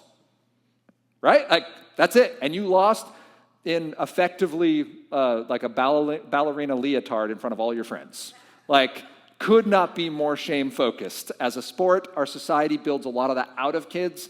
Strongly recommend something of that nature. Fishing is a great way to experience failure, because it leads you to opportunities like this. This is at Ohannabacosh. We go out with the grandpas. We camp at Ohannabacosh. This is the final day, 8 a.m. I'm wrapping up the tent. Sometimes it's nice to not have your 9 and 11-year-old with you. They go, Dad, can we go play in the woods? Now, they've been here. They've practiced in the woods. We've talked about survival in the woods, that you don't just keep meandering once you're lost. You stop. That you know when you go too far down, there's a landslide on one side, there's a waterfall on the other. You walk back to us, always follow the river downstream. You will get back down to camp. They know these things. So I say, sure, go for 2 hours out in the real Rainier Woods, right? This is not like there's no outer boundary. It's just wilderness. I'll come find you in 2 hours. I go out in 2 hours. Now, if you look in the very middle, there's like a green moss-covered rock. In the middle of that are some little people. They look like this if you get close enough. Now, this is an important picture. Just really take this in. The Pride of Norway has lost his shirt and jacket. He has apparently put it on a lean-to that they have built on top of this rock. They booby-trapped this rock, by the way, Robinson Crusoe style. It's like sticks and rocks set places, and like they spent hours. And also, I don't know the middle kid. They apparently, I don't know, befriended a wood nymph or something. And this was like a really Brad Dowd moment. Also note which one of my children is the rule follower, because it's been 2 hours in the woods, but safety first. Right? Nothing's more fun than safety. This is what we're talking about with our kids. You can allow your children independent play because they've built up a reasonable level of risk. I'm not saying go play Frogger on the freeway. I'm saying get your children to understand a proper amount of risk so that they can have responsibilities that lead them to the opportunity of free play. Like, free play is an important piece where they figure out their boundaries and limits and relationships, and then you can talk to them about it, but there should come a point where you're no longer leading from the front, you're parenting from behind. They're going out to their adventures and they're coming back to you and you're still active. And I mean, my parents are still active in my adventures, my adventure of parenting. When I go to them, like, how did you do this with 5 kids? Right? I only have 3 and I can't figure it out. That is still what your relationship is going to be. I always thought parents just grew out of being parents, and then I watch my in-laws and my parents. I'm like, oh no, you still get to be parents to us. Thanks for that. We love you so much. But we are doing it in a different role now. Turn to your neighbor. Discuss which types of beneficial stress could you add this week. You can just pick one. Would it be risk? Would it be responsibility? Would it be free play? Again, you can do this. Put your kid in a little corral at 2. He or she can make it 5-10 minutes without you. Turn to your neighbor and discuss. You got 90 seconds. Go. Okay. And I do want to acknowledge, we're talking risk, responsibility, free play. Like, it is still real life. I looked up and saw Miss Janelle, and we now go to her for piano lessons. We moved to Crystal Ridge, and Crystal Ridge is like a labyrinth for someone who's like Henry and doesn't always know. So he has the independence, but not the geographical wherewithal. So his first time coming back, he definitely got lost. And we had to send out the sibling search party, which is fun, right? You're like, you lost 1 kid, how many could we lose at once? Like, let's go try this on. And you're like, all right, like, he took a wrong turn, but like wasn't worried. He was like on the highlands, right? He had gone like way the opposite direction. We're just like, yeah, I was by like a water tower. Like, just should have been a 15-minute walk. It was like 45. At no point did he go, this is wrong. Something's gone awry. Like, he's just like, what a cool walk. Never seen this place before. So think that through. Like, I'm not saying this has worked out 100% of the time. We're taking calculated risks, and he now knows how to do it, and we don't send him out like in the rain, right? The point isn't like character. The point is the opportunity to experience that risk in reasonably safe environments. All right, I just thought I should, full disclosure, we definitely lost a child one time, and that was a calculated risk. We're like, go, Henry. When we think about our technology and making it safe at home, we need to think about where this technology is. When we send our children to the internet, which is the cul-de-sac of the digital world. It's where kids are going to hang out, to make friends, to learn about the world. They're doing it on the internet. The cul-de-sac of the internet is located next to a freeway and a federal penitentiary in the red light district at midnight. That's the internet. Don't think of it as anything else, even if they tell you it's Instagram Kids. It is not built for kids. It is not intended for them. And once people find out they're kids, they now have a target on them. It doesn't take very many people to make the internet unsafe. So that's the internet we're sending our children to. Just know that going in. What can we do then to mitigate some of the risk? I like to use the phrase building hedges. I like that picture of hedges because I'm not going to tell you how big to build them. If you want 100-foot tall hedges, go nuts. You can build up, but just don't ever think of it as a fortress, a wall, a castle, some kind of impermeable defense, because ever since World War I, every impermeable defense becomes the Maginot Line. It becomes something that a really smart kid just goes around. Like, yeah, I never would have gotten through it, but you just go far enough this way and it has an edge at some point. Your kids are smarter than you, they're more motivated than you, and they will find their way through your security system. So the goal is not flawless security. The goal is strong relationship. A child who understands their purpose in Christ and who has a heart that wants to make good decisions. Just think about your own life. Think about the number of things people told you not to do, and you're like, yeah, but I'm gonna. I just will make sure I don't tell you about it. Remember my 28.8 internet? Right. Like, I still manage to make mistakes on purpose. Our hedges then are building relational safety barriers between us and the unsafe stuff. We're starting with our network. You're going to make sure that your wireless internet at home follows your family's rules. The internet must follow your rules. You're going to do that by setting up some kind of a safety mechanism. So here's the way this works. You have a device that plugs into your wall. Okay? That's your modem. It takes the gobbledygook from the wall and turns it into internet. You could plug directly into that and have cable internet. But you connect a secondary device into that. That kicks out wireless internet. So all the devices in your home now have internet, and I really felt the tech presentation wasn't complete without an AI-generated image. So this is my token AI-generated image so that we can make sure I'm still here in the 21st century. The features you want, whatever you choose to use for your network, you must make sure you can set time settings. That means you can leave your Nest on and your Roomba on and your work laptop can still get internet, but your one-to-one device that you got from school, they come home, the thing can't connect to the internet. It has no wireless. It's just a brick. And if they need a little internet, you can set user settings. You go, okay, you can use your laptop on our Wi-Fi from 3 to 4:30. But no Minecraft, no Fortnite, no YouTube, no. You can say you can access this one website, whatever eSchool Plus or whatever you're using, Schoology. You can use this to access those files from your teacher. But even if there's a link to YouTube in there, you won't be able to go to it because our network follows our family rules. And when it's at the network level, it's much harder to get around. Tech categories. So you could say, yeah, we can watch these shows these times a day, but we're shutting down these categories. All online games are off for these hours. Especially good for homeschoolers, by the way. Accountability. Whatever happens on our Wi-Fi, I'm going to see a report of it. I can go back and check the digital footprint of where we're going, when we're going there. Some of it is innocuous stuff, but not at 2 a.m. Right? I want to know what's happening with our internet. So an example, there's a product that every new device that tries to join has to do a sign-in. You want this. This gets rid of burner devices.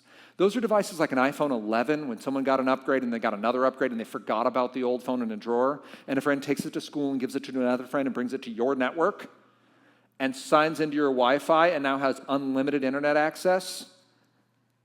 It'll have to ask first. So you will see a new device show up and ask for Wi-Fi service, and you can say yay or nay. Once it gets on, it'll default to safe search, based on your network, not based on what the device settings are. Safe search is great because if they look up something naughty on the internet, it will blur the first page. So for Google example, it'll bring up the search titles, but it won't bring up the search images. They'll actually have to do more clicking for that. Can they get through it? Sure, but you'll see the footprint from that. And you can set parental settings. So you could literally say no browsers or whatever you want on your settings. So I'll show you actually this in a moment with my computer. Firewalla is an example of this. So this is about a $300 device you're going to purchase. It's going to give you a private VPN network. It's going to give you control over new devices, time and location, and individual devices. So again, Roomba can stay on, your Ring doorbell can stay on, your wirelessly connected refrigerator can stay on. Those blow my mind, by the way. I don't understand, but Firewalla would let you do that. I know that's expensive. Maybe $350 is not in the budget. But I do need you to think about this. If you have these devices, you've already bought the car. Don't skimp on the seatbelt and airbags. You've already purchased the thing that can do the damage. Don't get cheap on the things that can mitigate some of the harm to your children. Maybe you choose to go with like a tech-free home. Okay, that's an option. But these are the kinds of things we're going to have to install. You may not have Wi-Fi at your home. Don't do it. Do not have Wi-Fi at your home with no accountability. I believe the phrase from growing up was, that's cruising for a bruising. Other options. Griffin router, it's slightly less expensive. It's in the $200 range. It loses some of the functionality of a Firewalla, but it's also easier to set up. So maybe that's something that you use. We use a Griffin right now, and as my kids are getting older, I want that functionality that the Firewalla gives me, so I'm headed that direction. But I currently own a Griffin router, and also it's blazing fast internet. It's actually a new router. So that's, of the two layers, you have the thing that plugs into the wall. The Griffin router is the thing that sends the internet to your family. Spark Home is the simplest option. You simply plug it in, it has an app, and you can set the device and the time settings. If you feel super overwhelmed, it's about $100, and you can just start there. You don't have to pay the monthly subscription for security and those extra things. You can just get the accountability you need to check on devices when your kids are little. Then there's devices. We want to make sure that your home, the hedge we're building, first we start with our network, then we go with the hedge of the individual devices. My smartphone is intended to keep me connected when I'm not at home. So part one of our hedge with our devices, with smartphones, with internet-connected devices, because they don't care about wireless internet, is that these things go away when we come home. You don't need to be on your phone when you're at your house, unless you're like an ER nurse and you have to be on call. But I'm saying for most of us, those devices should go away. Leave them in a drawer, leave them on a counter, put them in a box. The ARO, A-R-O, is a little box that makes a tracking game out of who's left their phone in it the longest.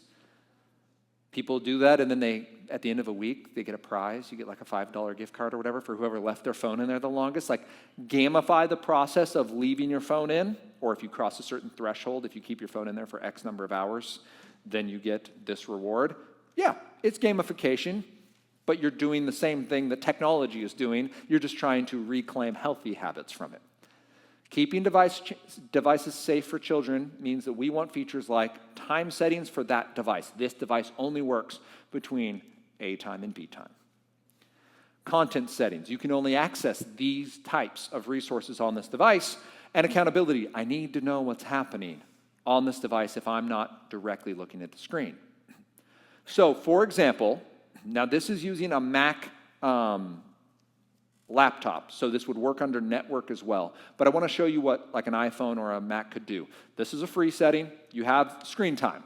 So if you go down at the bottom there to settings, it pops up and you click on screen time. Under screen time, you're going to click on two things. You're going to toggle lock screen time. It's going to ask you for a passcode, you enter a 4-digit code. Then content and privacy. Under content and privacy, you simply toggle it, and underneath it, it says store, web, Siri. When you click on that, you can choose allowed websites only, and this is actually what they're using right now. Disney Plus, Khan Academy. Disney Plus is defaulting to a children's profile. Everything else is locked. You can get into G-rated content. Or Khan Academy, you're welcome to work on your math while I'm gone. This computer will not access anything other than those two. So I turned off sleep, I turned off any of the screen settings that would cause the computer to shut down because they don't have a passcode for it, and they were able to watch TV for a certain amount of time. I can verify how much screen time they use when I get back, and if it doesn't go well, they just won't get it the next time, because that's what happens when you're not able to be trusted. But they've done great with it. That's a free opportunity within a device, be it a smart device. Again, my smartphone is super locked down. It doesn't even have an app store. I don't have any social media on my phone because this might surprise you, but I don't have the YouTube app on my phone. I have to use YouTube through browser because it's a way worse experience, and it at least reminds me that I'm using it. That's what we're looking for our kids. We're looking to put barriers so that they can continue to make good choices.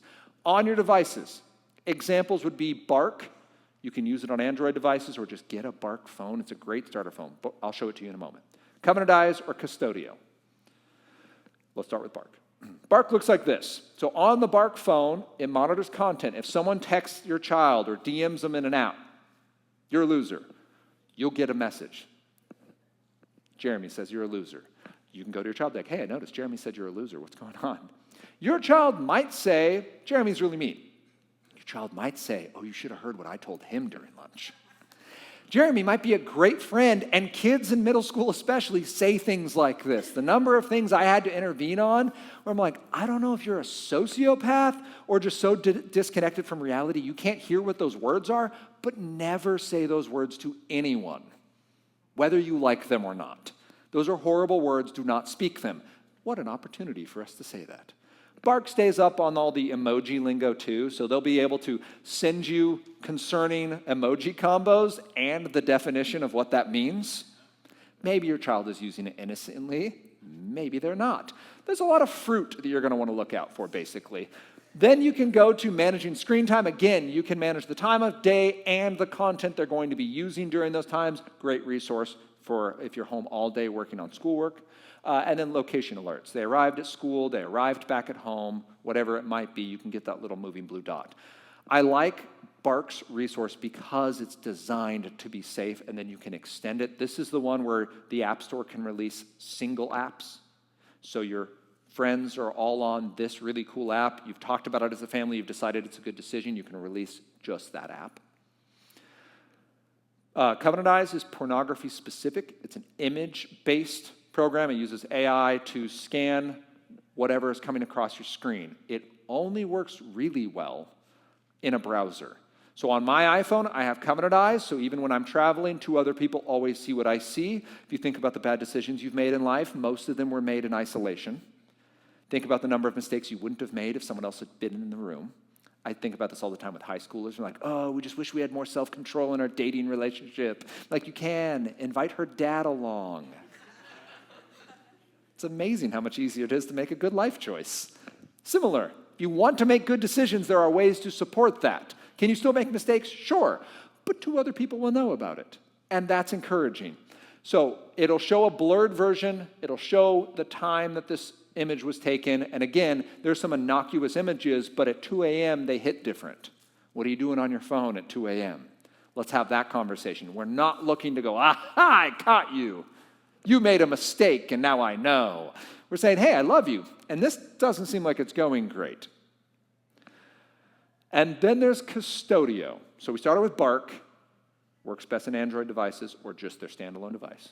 Then there was Covenant Eyes, pornography specific. It's not going to catch the mean text. It's going to only look at images that come across, but it catches all the images. So it doesn't matter if it's a movie they're watching or a text that someone sends them, it will catch everything. Custodio then is like a full service suite. It shows browsing history. I would say Custodio gets very close to exiting parenting and entering policing. By the time we need this level of protection, there's a good chance your child is not ready for that technology. Like, this is just next. This is for people who are really struggling to make life choices. This is your lifeline. You're giving your kid one last chance, and you just need a really powerful suite because this kid is probably sneaky. Again, as soon as you run into the word sneaky, that tells me that child is not repentant and not trustworthy. So don't put them in digital spaces. But assuming you want to, or there's other kids involved, and you're trying to leave as much freedom as you can for everyone, Custodio would be your resource. So we have a hedge around our devices, a hedge around our network. Now we build a hedge around our family. We need to start the conversation. There are 6 areas to discuss. Not all at once. But take your pick. Ground rules, time, place, content, priorities, and safety. Under ground rules, I'll give you two. No tech in the bedroom. No screens at mealtime. Start there. Everyone, mom and dad. Don't do it. And I would like sometimes watching a movie while eating dinner, right? Like once a week, if that's going to be your thing, okay. If you want to watch the football game or you want to watch a Mariners game, especially because the Mariners are actually good this year, come on. Yeah, exciting. Let's talk about more Mariners, shall we? These are rules, though, for the day-to-day to ensure that we are prioritizing the family time. That would be an example of ground rules. They apply to everyone, and kids can remind parents just like parents can remind kids. Content, time, and place. So what content can we consume as a family? It's not so much important about getting it right as it is about being consistent. Have the conversation with your kids. Yes, this game. Yes, this music. No, that show. No, this platform. Where can they use it? Public spaces, even for your delightful good kid who only makes good choices because the internet is not inherently safe. And which time of day? Can they use it before school? Can they use it in the car? Can they use it when they get back? Can they use it at bedtime? Like, what's our rules on this? Again, there's types of tech, so tool tech. My kids can use Khan Academy before school. I will actually assign that to them on some days where they'll do 5 to 10 minutes of math. For your family, maybe that works, maybe it doesn't. This is an example of us locking down a phone. This is the nerddom passing on to the next generation. I'm just raising my children in the way they should go. Let me explain what you're seeing. That's a tutorial video on how to paint miniatures. Those are Star Wars Legion miniatures that he is painting. And he is working with the world's largest rack of paints. Come on, people. Tell me that doesn't just scream beautiful nerd.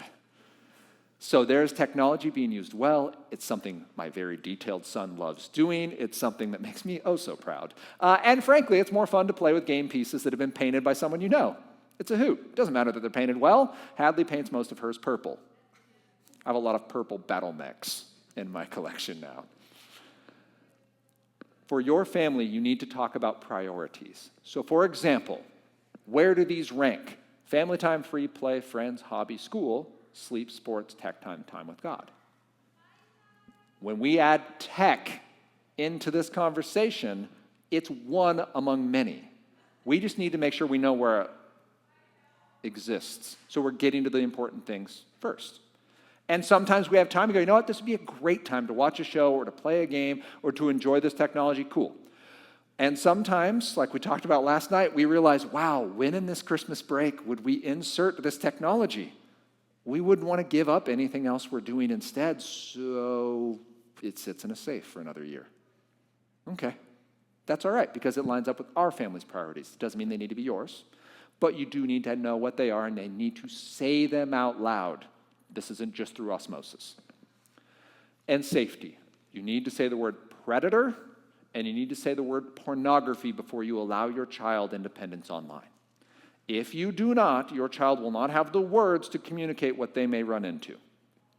And that's problematic, because now they don't know how to confess, they don't know how to ask for help, they don't know how to bring others to accountability when bad things happen on the internet.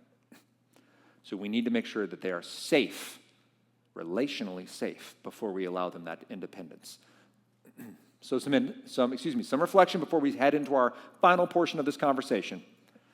Which hedge feels the easiest to start? Does it feel easier to start with a device or your network or the family discussion? Go with 60 seconds. Go. I've teased out this section, so I'm very excited to get to talk to you about it. Should we own this device? You're going to ask it at Christmas. You're going to ask it at birthday. You're going to ask it every week when your child asks you for something new that they saw at school or that their friend gets to have.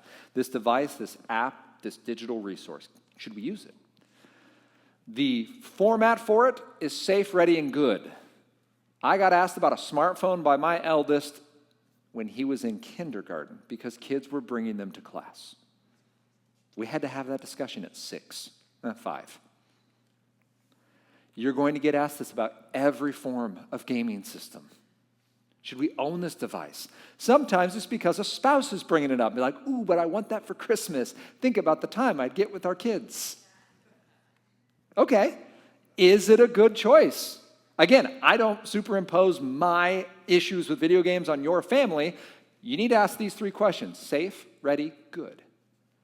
Is it safe? Luke 11:11, Jesus tells us, which one of you, if his son asks him for an egg, will give him a scorpion? He's telling us to go back to our Father and ask for good gifts repeatedly because our Father loves to say yes. And he goes, you who are sinful, you know how to give good gifts. Your kid comes and asks you for an egg. He's hungry. She wants nutrition. You wouldn't give him or her something that would hurt them. You want to give them something helpful and beneficial, a good gift. So make sure that the tech that they're asking for will not hurt them by design. Safe tech. Now, this doesn't mean the only tech you use, but safe tech, by definition, is going to be tool tech with no browser, no app store, and some kind of accountability. So a Gab phone, a Bark phone, those are great examples of safe tech. By definition, this tech, Microsoft Word, it does only what I tell it to do and nothing else. That's going to be safe tech. Actually, Microsoft Word is a little tricky because you can enter a URL into the document, and then it'll give you a link that you can click and send you to the internet. Kids will use the comments sections or Excel spreadsheets on like a Google Doc or a Google Sheet, and they'll they'll use it as a chat. So they'll share a document, and then they'll type as a text message chat, and they can insert images and GIFs into a shared drive folder. Kids are smart. We're looking for safe tech. Again, don't try to outsmart them. Try to give them the safest options and build up their character so they can be trusted with these options. Is the tech inherently safe? So on that first one, by the way, is it safe? Your smartphone fails this, right? Smartphones are the least safe kind of technology you could give your child. It is a portal to pornography. It is a portal to pedophiles. It is a portal to the worst of the internet, and you're just a few letters away from the internet suggesting content for you. So on the flip side of that, we would have the Gab phone or the Bark phone. All right. Are they ready then? So the tech is safe enough. Are they ready? Luke 16. One who is faithful in very little is faithful in much, and one who is dishonest in very little is also dishonest in much. It is perfectly reasonable for you to tell your child who's made a recent mistake in real life, you know what? If I can't see you being kind to people in real life, I can't trust that you're going to be kind online.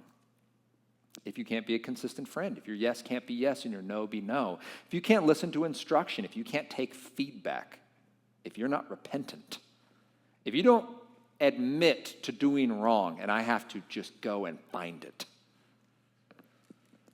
I'm going to have a hard time putting you on the internet.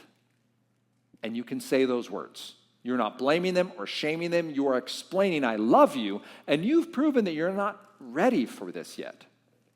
So let's build your reset.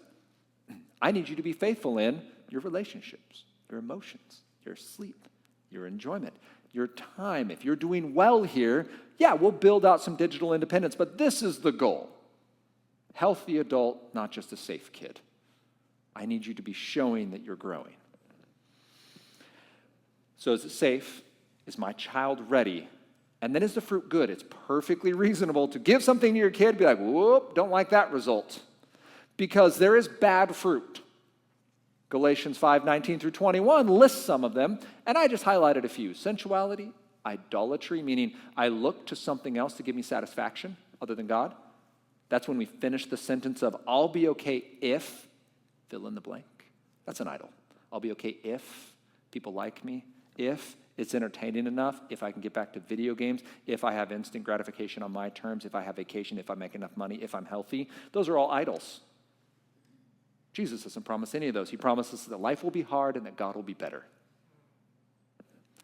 Enmity, strife, jealousy, fits of anger. There are entire social media platforms built around each of these. Sensuality, OnlyFans. Jealousy, Instagram. Fits of anger, whole channels on YouTube around people just rage quitting at life. People make millions of views off of that kind of content. Division and envy, I believe most news outlets are now based around these two. How much we hate those people, how much we wish we were like other people. But there is good fruit. The fruit of the Spirit is love, joy, peace, patience, kindness, goodness, gentleness, faithfulness, self-control. I highlighted 3. You find any tech that gives your child love, joy, and self-control. Buy it for him or her, and buy one for a friend. You find any tech that makes your child look more like Jesus, they use this tech and they come away with more love, joy, and self-control, please give it to them. I don't care that it plugs into a wall or has a screen or is connected to the internet. It's producing good fruit. Protect it appropriately. Make sure they're responsible. But they're faithful in little things. But that's good stuff. It can improve your reset. For example, I want to give you some very practical. I mentioned these guys yesterday. Chris and Martin Kratt, the Wild Kratt brothers. My kids will watch this. They will come away pumped about nature and life, and specifically Henry will have so many awesome questions. Right? Very like, why is the sky blue? Or, Dad, why are there stars? Be like, I don't know. We should probably read some books together, though. There might be answers to these things. But that's great. That's wonder, that's awe, that's amazement. That's looking outside of yourself, not deeper into yourself. Those are questions we don't ask while we're playing video games. Bluey. Yeah.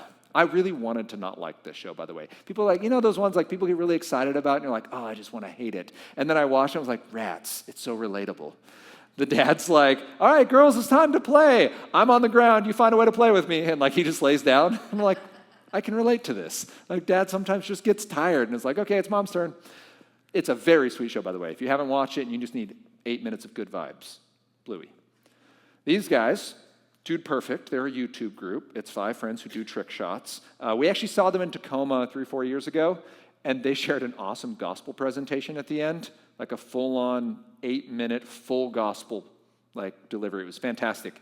But now my sons assume anyone they see on YouTube loves Jesus. I'm like, this is weird.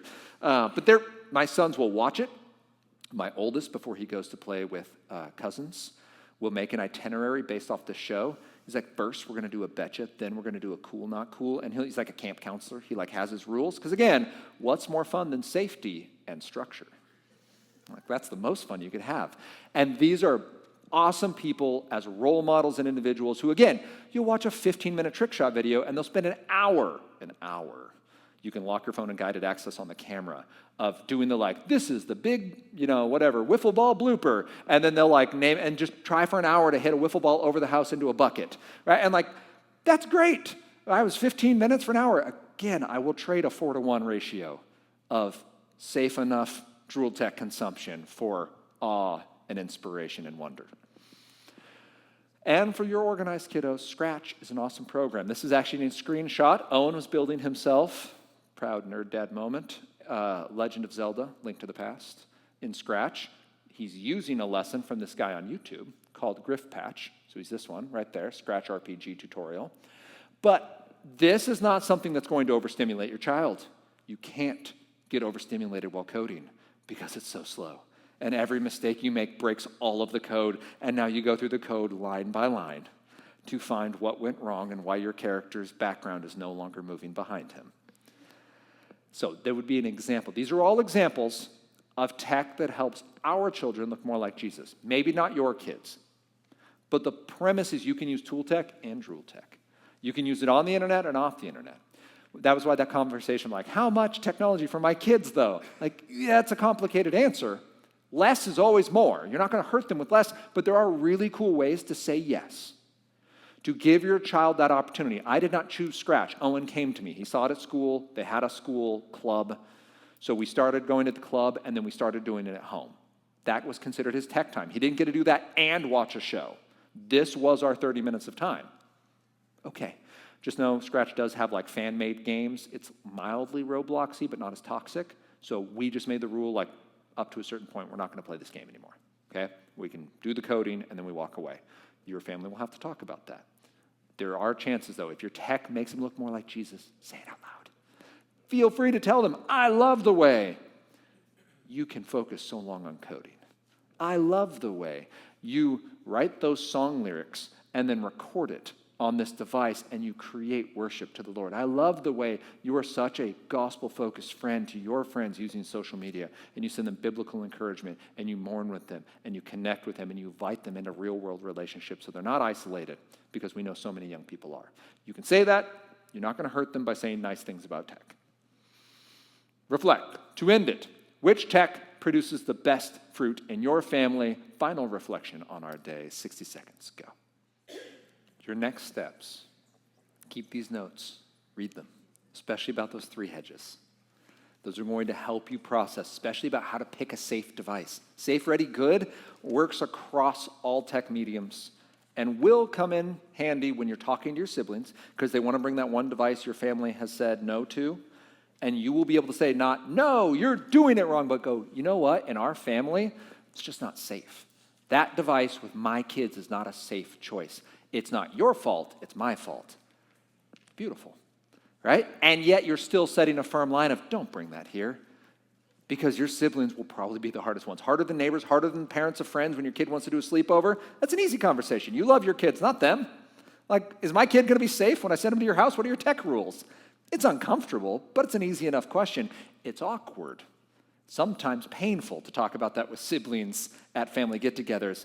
Safe, ready, good equips you for that. Make a plan for your hedges. Pick one that you're going to start on. You don't have to do them all at once. It can feel overwhelming. I would say start with your family if you don't know where to start, because that's easy conversational. You can start it on the way home. And listen to the Gospel Tech podcast for those weekly encouragements. Thank you all for your time. We are going to take a 5-minute break. Quick hand there. And then come back here at 11:20 for our remaining Q&R. Use the Slido QR code to add your final questions to upvote. And actually, I'm going to pray us out of this session because this is the last official one. Lord God, thank you for a chance to talk with these families. Thank you for their dedication coming here today to be equipped. I pray that, Lord, you would use these lessons and these tools to empower them to fight for their kids, not with them when it comes to tech. Would you encourage them in the areas of technology that are going well? Would you use any conviction that came today to bring them to you, Lord, knowing that it's not about getting the tech right. It's about trusting and following you and applying the good news that we're new creations to all the tech we use. Would you do that by your Holy Spirit in Jesus' name? Amen. See you guys in 5. Go. Ready to go? All right. All right, my friends, a few things to keep in mind as we do just under 40 minutes of Q&R time. We'll do this again, but just a huge thank you to Nathan being with us. What a sweet, just like 3 sessions. Dude, so good. I'm so glad that these families get to be here, and I'm just like, oh my gosh, as I get refreshed, I'm like, how can, I need families to be here. I want them so badly to. So I want to actually encourage a lot of you. Remember, this is the really cool part about Nathan. Our other speakers are they're not in our backyard. They're going to be from across the U.S. Nathan, though, on this topic, if you have friends that you're having these conversations with, you have people, or you want to revisit stuff, Nathan is like in our community. So we talked about how he's going to do another talk in our community for his church, Gospel Life Church. There's ways for you to be a part of that probably. The podcast, all these resources. Yeah. I just think that this is probably for parents a topic you have to return to quarterly, like just to ask yourself, how are we doing? What's going on? And so, Nathan, just thank you for those resources. Anything else like on that side of things to stay connected? I was actually going to say, so that QR code is a survey. It gives me feedback for how to build these talks. These talks are built directly off Q&R sessions like this and that feedback. The last question is, like, if you were going to summarize this for someone in a sentence, the reason that question exists is because I think there's a bit of breakdown when people hear this is going to be a raising kids in a digital age. What people hear and expect versus what they receive is different. A lot of families, so every single church across the country that I have gone to has families who show up for counseling in this area. We're struggling with our kids. We're struggling with our video games. We're struggling in our marriage. We need help with technology. The pastors bring me in, text those people, and they don't show up. Right? They know it's a need, but either it's shame or fear that keeps them from coming, meaning they either feel so bad about what's already happened, they don't want to address it, or they're too worried that they actually can't fix it. They don't recognize that we're bringing these resources from a place of hope, and sure, there's hard conversations to be had, but it's all focused on getting you to recognize that at the end of the day, fixing your internet isn't the problem, loving Jesus is. So those little lines are how I process how to communicate it to other families. You're basically helping me figure out the words to say and like how to title these talks so that people hear it right. That's also why like I'll do those little digital intros where people will see my face before I come in. And there's like a little 30-second, like, I've seen that guy before. And he's not just, fire and brimstoning me.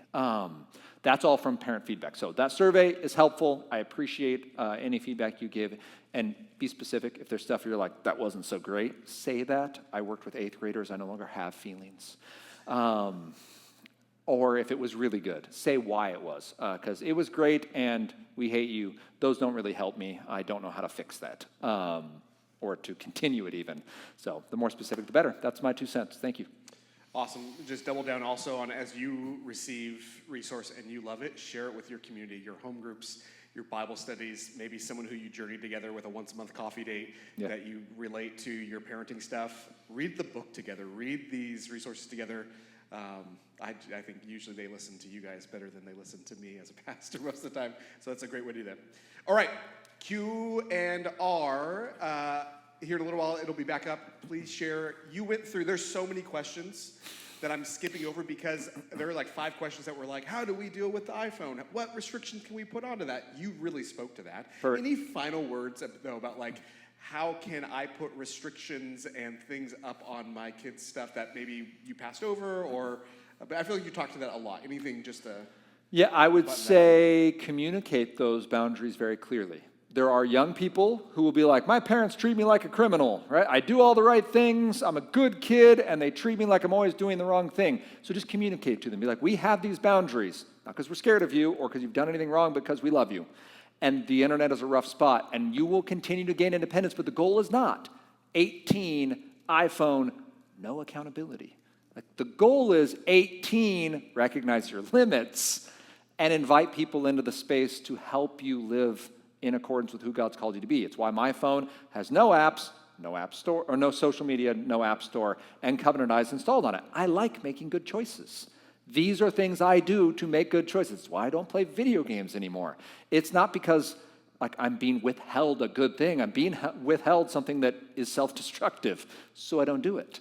And I make that choice as an adult, and that's the goal for your kids. So communicating that this isn't coming from you trying to fix them or police them. It's from you parenting them, raising them up in the way they should go. Just making that clear up front doesn't mean they're going to like it or agree with it, but communicating it clearly and then pointing back to the reasoning will at least help the relational part. That's good. Also, I would say don't be the parent who comes back from Nathan's talk and your kids ask you to watch TV. You're like, we're not watching TV anymore. They're like, why? They're like, Nathan told me to. Yeah. And no, you got to have a conversation about your values, the reset. Those are super helpful. So actually, we had that moment this morning with one of our kids. Yeah. And me and Jen were both a little bit more like, not now, and even more convicted. And for a second, I was like, that was too hard. We're throwing the TV away. We stopped. Okay. But don't do that. Speaking of those conversations, how about this? And maybe this is like an adult counseling care moment for us too. Great resources on trying to agree on what's healthy, what's not healthy. Two parents are wrestling with what is actually healthier. And actually in the question they used your reference to the scale. I'm a 5/6, but someone else is a 3/6 on a certain topic. Yeah. How would you encourage the parents, guardians, even grandparents and parents who are raising kids up? How do we have those conversations well and maybe a little bit towards not agreeing all the time on it? Yeah. I mean, you probably always agree with Anna all the time. So. All the time. I mean, obviously, miniatures, we're way into this together, for sure. We share all the same hobbies. Okay, so let me, because I immediately went to like split home, which I think needs to be addressed. So if you have a divorced family, and one side of the family is like, we can have smartphones. The other side of the family is like, never. Let me actually just start there, and then we'll work backwards. I would say clear communication, an agreement that we're here for the kids' best interest. That is what we can meet in the middle ground. It is perfectly reasonable, however, if you're differentiating, kids keep coming back, and you're noticing reset swings. Kid does great in your home, does terrible every time they come back. Those are things to document. And this is just in the extreme situations, but I spoke at a church here in Washington State where a family lost custody because their digital decisions actually went so far as to being criminal neglect. So it is possible that that disagreement comes down to brass tacks and the reset is the way to do it. But like, no, they're relationally isolated. They're emotionally distraught. Their sleep is absolutely ruined. Like, they are in trouble. They're not just in disagreement. It's not just, we see two different ways to be healthy. It's, no, like, this is going badly and we need to talk kid first. Most families, 9 out of 10 in those split family situations, find a way to communicate clearly, we love you, and we believe different things about what is going to be safe for you.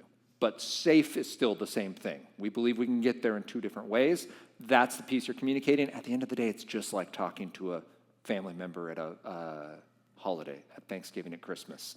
We're saying, hey, reset is our standard for health. We need to make sure the devices are safe, that the kids are ready, that the fruit is good. And when there's a problem with that, we communicate and we isolate. We try to figure out, is something going wrong at school?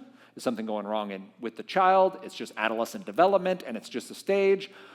Or do we need to come together and figure out better boundaries for this? And if one family is not willing to communicate that, then that is, well, that's unsafe for the kid at that point. And we need to communicate that clearly. This isn't personal. I'm not judging your parenting. I'm saying our child is not well.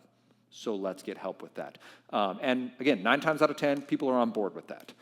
You can have a rough relationship personally, but still work out. Then we get back to our own families, where we are married, and it's our own kids or our own spouse, and keeping the gospel-centric, that again, the goal is not win the fight about video games or win the fight about shows, but instead to honor God with our time and with our content. Like Philippians 4:8 gives us a really clear standard for what kind of content we should consume, but that doesn't mean it's always easy to apply.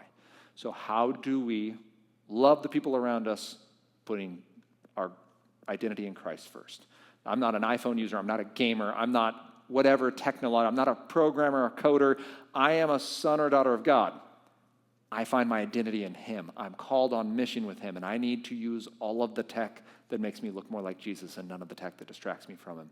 And then keep that as the forward part of the conversation. If you're trying to address a loved one about a hard tech decision, you have to have a prayerful, hard decision. So you go in and say, pick one. Don't go with the whole reset. Don't read them the riot act on how all of their tech is the worst. You pick one prayerfully, and you step in love saying, hey, I love you, and relationally, this tech impedes this part with our kids, with me, with your friends.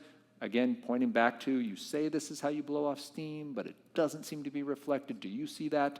And it could be tech is the problem. It could be something else. A lot of us in our mid-40s are realizing that we're 40 years into this game and we can't reset the skill tree, right? And you have this like identity crisis of like, am I doing it right? Is this what I'm supposed to be happening? And we get that feeling of success in digital spaces. So go into those conversations knowing resets are fluid. They can have healthier and less healthy seasons, and you're there because you love the person, not because you want to win. Super helpful. I really appreciate the reset for that, because I think in own conversations in my own life, maybe there's a disagreement on a certain topic. One of the two has a very deep conviction that it's okay, and you want hard facts. Well, I don't think it's not okay. Well, I do think it's okay. And you just have the argument of whether or not in a vacuum it's okay. The conversation, though, that helps it is saying, actually, okay, how about we test this together? I think that's what the reset is. And not to try to hurt each other or to win. No, genuinely, what's beautiful coming out of us after we play this? Can we just take a week or 2 weeks to actually monitor that, and then let's return back to the conversation? So it's not about better arguments. It's about like actually seeing how we thrive as human beings. Super helpful resource. I want to follow up on that because, for example, another thing that came out of the school environment, there's a math video game that kids love to play, and it's basically like Pokemon, but with math involved. And I pretty much hated it. And my kids came home and were like, can we play this game? And I was like, okay. Like, again, this is going to be our tech time. We can do this. You don't get to compile your tech time. You get tech time, and you can split it in half in each play if you want to do this. And we gave it a pilot test. And it's a game that, when we started it, it was a minimal microtransaction. So you could buy a premium version, or you could just get like lesser critters and grind. You would get more points and you would buy your upgraded creatures. By the time the second child started this game, the game had changed. I actually used it as a teaching moment on like, this is what microtransactions and behavioral manipulation look like, kids. Because now, if you have a creature to upgrade it, you have to spend another kind of coin that you only get you basically get it once a month through this drop, or for $15.95 a month, you could get way more of these things. And then they tell you every time you finish a little battle, here's what you get, here's what you could have got if your parents weren't the worst. And they literally show you the items and the points you could have got. And I literally was like, no. You're going to grind this game. And my son got to level 100, and my son beat the end boss with base level entry little Pokemon monsters. I'm like, good on you. Welcome to the real world of gaming. I'm proud of you. And the only reason we kept doing it was because the math was actually legitimate. Like, he would play the game for 30 minutes, let's say, but like 22 was spent doing math. Like, there were some legitimate hard math problems coming out of this as a 5th grade math lesson. I was like, all right, like you're still doing the math. There are kids that would figure out they could just tank the math and get the problems to go easier. If your kid gets that smart, pull the game. But this child is like, no, I will do my best on all things. And did his best and did great. And so we compromised on that, even though it was a way to say yes. Content's not bad. It's not affecting your attitude. I don't love the gamification. But frankly, if you can feel like he would come to me with like, why are you being so mean? I'm like, right. I'm not. I'm doing exactly what I said you could do. It's the company that's telling you I'm being mean. That's unfair game design. Like, lose it if you don't like it, or just deal with it. But like, I'm not changing my stance on this. That's one. Another would be, Anna and I disagree on television. I was raised without a TV, and if like going to movies, I never understood because I would just want to play a video game. Like, why would I watch other people have fun when I could be the one having the fun? I still don't really get it. But movies, like, they don't make sense. But that's not, like, we watch it with our family, and the kids love it. And it's a great way to spend time together. And so, like, we actually have a weird situation where our TV's outside in, like, this weird covered area. It's, like, very nice. Like, it was just with the house. And so we don't have any TVs inside. The kids will watch shows on laptops inside and then, like, watch the game or, like, do a fun movie night out on the screen if we want. We have found that with a laptop, actually, Anna would probably disagree with this, but I have the microphone right now. That like on a laptop, you watch it long enough, you kind of forget you're watching a laptop, is what I'm trying to say. Some of you would totally disagree, and I understand. But we have reached a point where, okay, we have a disagreement on this, but it's more of just a taste thing. Like, I just don't like movies. And that's just a me thing. It's not something that we have to adjust parenting on. It's just not something that I would drive towards of my own volition. So having that conversation, like, is this just a difference in taste? And I would say it's actually flipped for board games in our family. Like, not Anna's, go-to on a weekend activity, whereas I can spend hours playing board games and researching board games and doing those things. Those are just a taste thing. It's not that the games we're playing are bad. It's just maybe not someone's highest point of interest. So discerning, is this just a parenting difference? Is this just an enjoyment difference? Or is it actually something that needs to change? Super helpful. My kids also played that math game, Ugh. and it was the bane of my existence for a long time.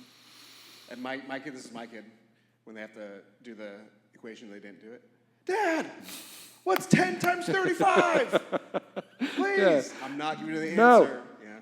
Like, I'm going to lose this battle. Be like, what a great way to fail. Something that you and I talked about when we were preparing this time together was we have limited amount of time. And so we had to scrap some of the things that we knew would be big topics. And so this is a huge ask, but there are a number of questions asking about, hey, we have kiddos who we're trying to talk about pornography with. How do we? So there's a few questions here just saying, hey, we understand pornography is becoming much more, you talked about some stats earlier, but I think some of the questions are asking, hey, do you have any resources or wisdom on how can I begin to have the conversation with my kids? What ages are you thinking that should happen? Not that there's a rule here that you failed or not failed, but some thoughts on resources and principles. Yes, there are. The short version of the pornography, looking at the clock.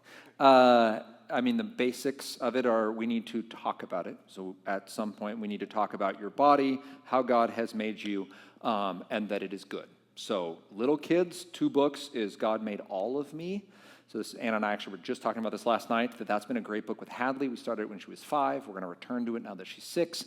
But it's just your body. God made your body. We can use the real words. Actually, this is one of the major things in predator and pedophile protection, that you have to train kids to use the body parts. You have to say penis and vagina. They're not bad words. They're facts. And God made them on purpose, and it's really good.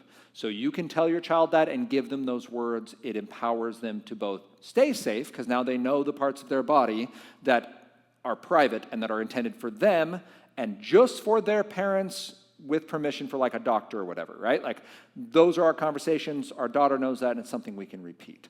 So you need that side on your body, and then the conversation about pornography. Good Pictures, Bad Pictures Junior is a really good book for youngers.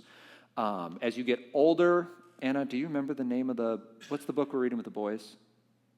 Greta Eskridge, It's Time to Talk to Your Kids About Porn. Thank you. It's really good. And then The Talk is just a good. Oh yeah, The Talk. Thank you. They have multiple resources for different ages, and their whole curriculum is really family-friendly and biblical in its approach, but also very clear on different, Yeah, since I'm the one with the microphone, it's The Talk.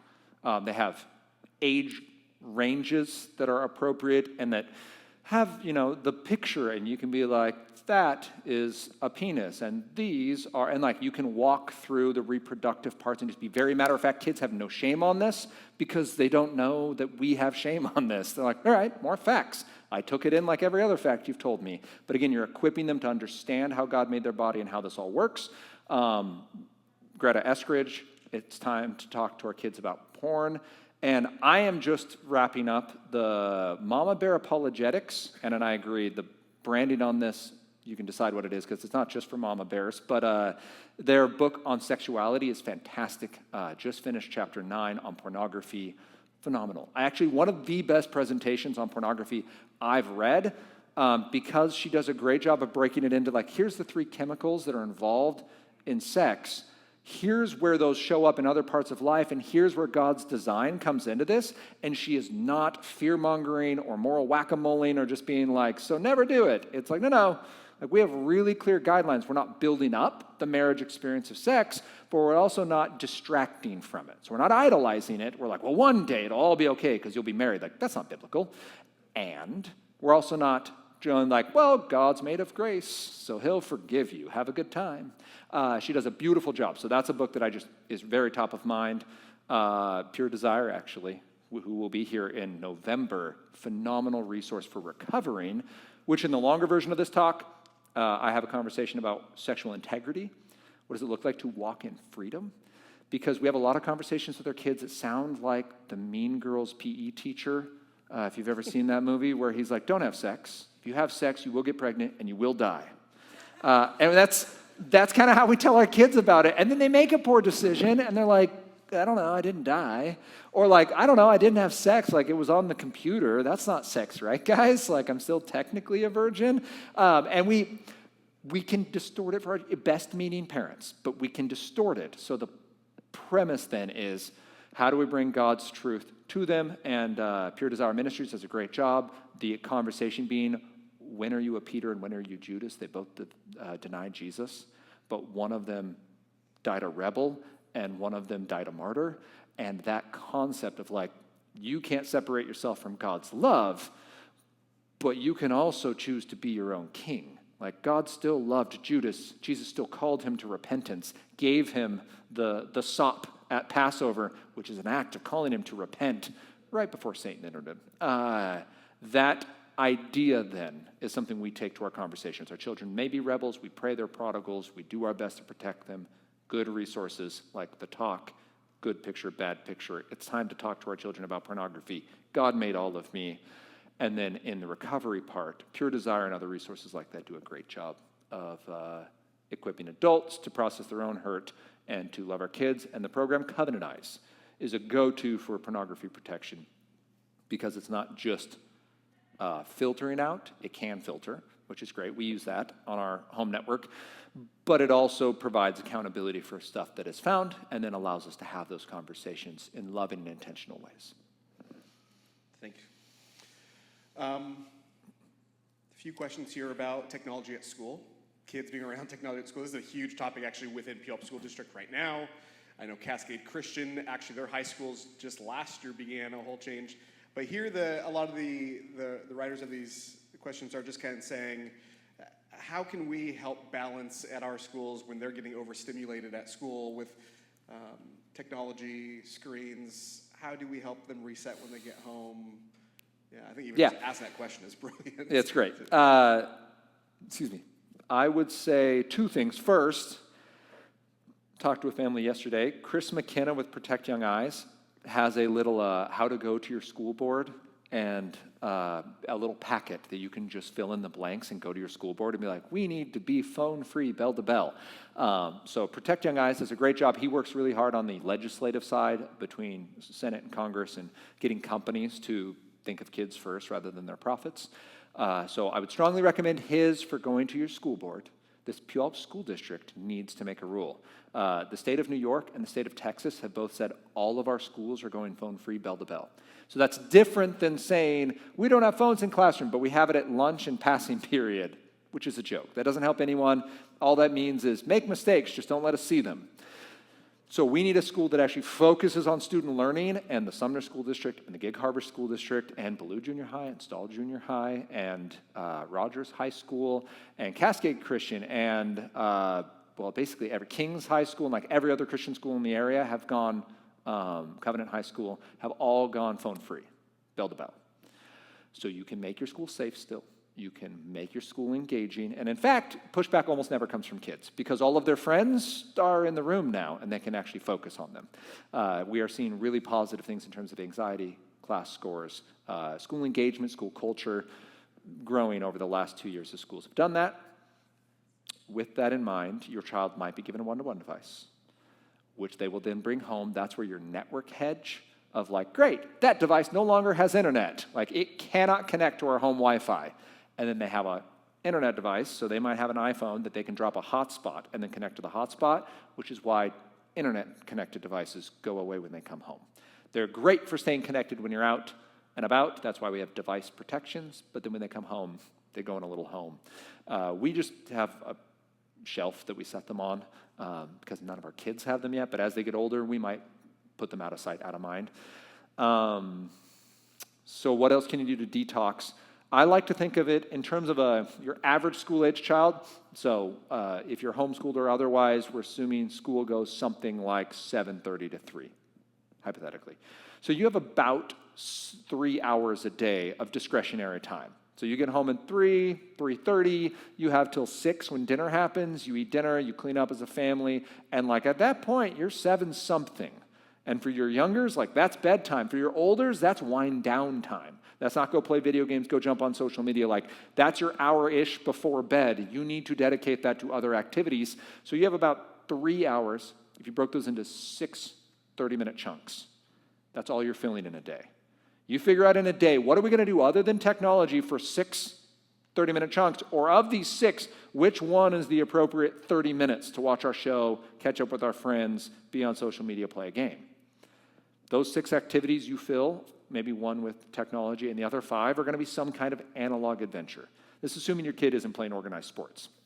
But analog adventures are fun that happens at the pace of real life. And my favorites, there'll be an episode actually coming on the podcast recently. I didn't mean for this, but it was art, board games, books, and baking. Again, I realized partway through the podcast, I'm like, oh, that's weird. It's ABBB. All right. But art would be like the Kids Art Hub YouTube channel has like a how-to draw book that actually Hadley was using this morning. Wild. She's actually weirdly good at it. I was like, that took you not nearly as long as I thought it would. And it's how do you draw a catacorn? And like, but that's a 30-minute block. In that time, you're going to find opportunities. So I said it was art, board games. They're amazing board games. We're working on a resource right now so you can use all of my passion and love of board games and just pick something without having to be a huge nerd. And is literally making like the PDF handout version. I saw it in Canva yesterday. It's coming. But it's how do you pick a game that fits for your family? Rather than, like they're really personal. Some people love certain kinds of games and not others. It's not hard though. Pick a board game. The coolest part about board games is half of the fun is being bad at it. Like my son, every single year when we get a new game, we realize a month in that we've been playing it wrong. Right? Like video games, you just show up and smash A, B, and Z and figure out what happens. What does R2 do?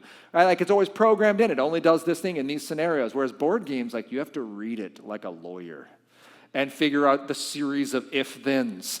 And then you get to a month in and go, oh, that ability is not nearly as powerful as I thought it was going to be, right? Like, we've been doing that wrong. It turns out you can only use it once per round, not every single turn, or whatever. That's fine. The point is, you're learning together, you're having fun, you're using your brain, and yeah, sometimes if you play board games long enough, you'll need a nap. Like, that's 30 minutes of your time. But baking, it's hard. It blows up your home. I get it. It's not always a good idea, but we just found a neighbor's tree that on our walk in our neighborhood that had apples on it. And I just went. He was mowing his lawn. I'm like, can I have those apples? He's like, yeah, sure. So we picked a giant bag full of apples. Half of them were terrible. Went straight to compost. I have 8 of them. And guess what I'm doing this afternoon? Baking a pie with 2 of my kids. Now, will that be fun? Probably not, right? Baking a pie with 2 young children is not always enjoyable. It's generally very messy, and I could do it in half the time by myself.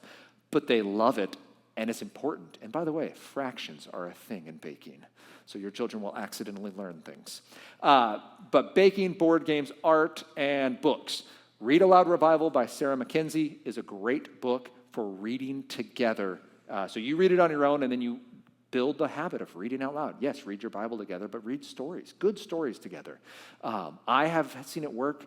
8th graders in Young Life, the way we would get them to go to sleep at camp is I would read them from The Hobbit or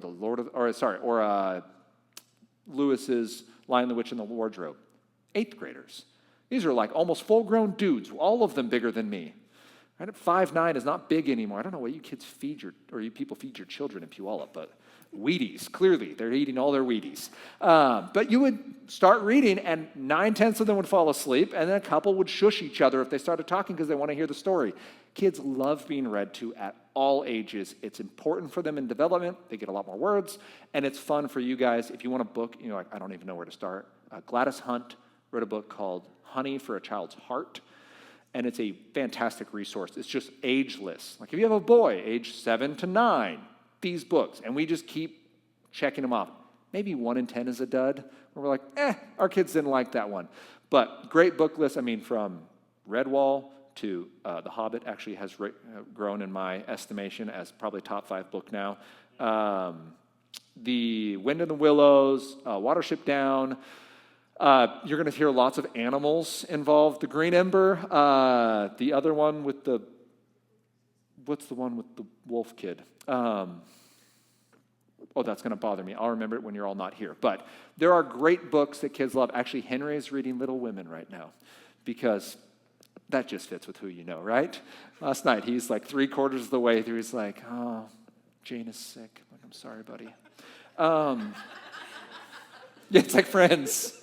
How little are these women? Are they like scary little? You want to put that book in the freezer, Joey?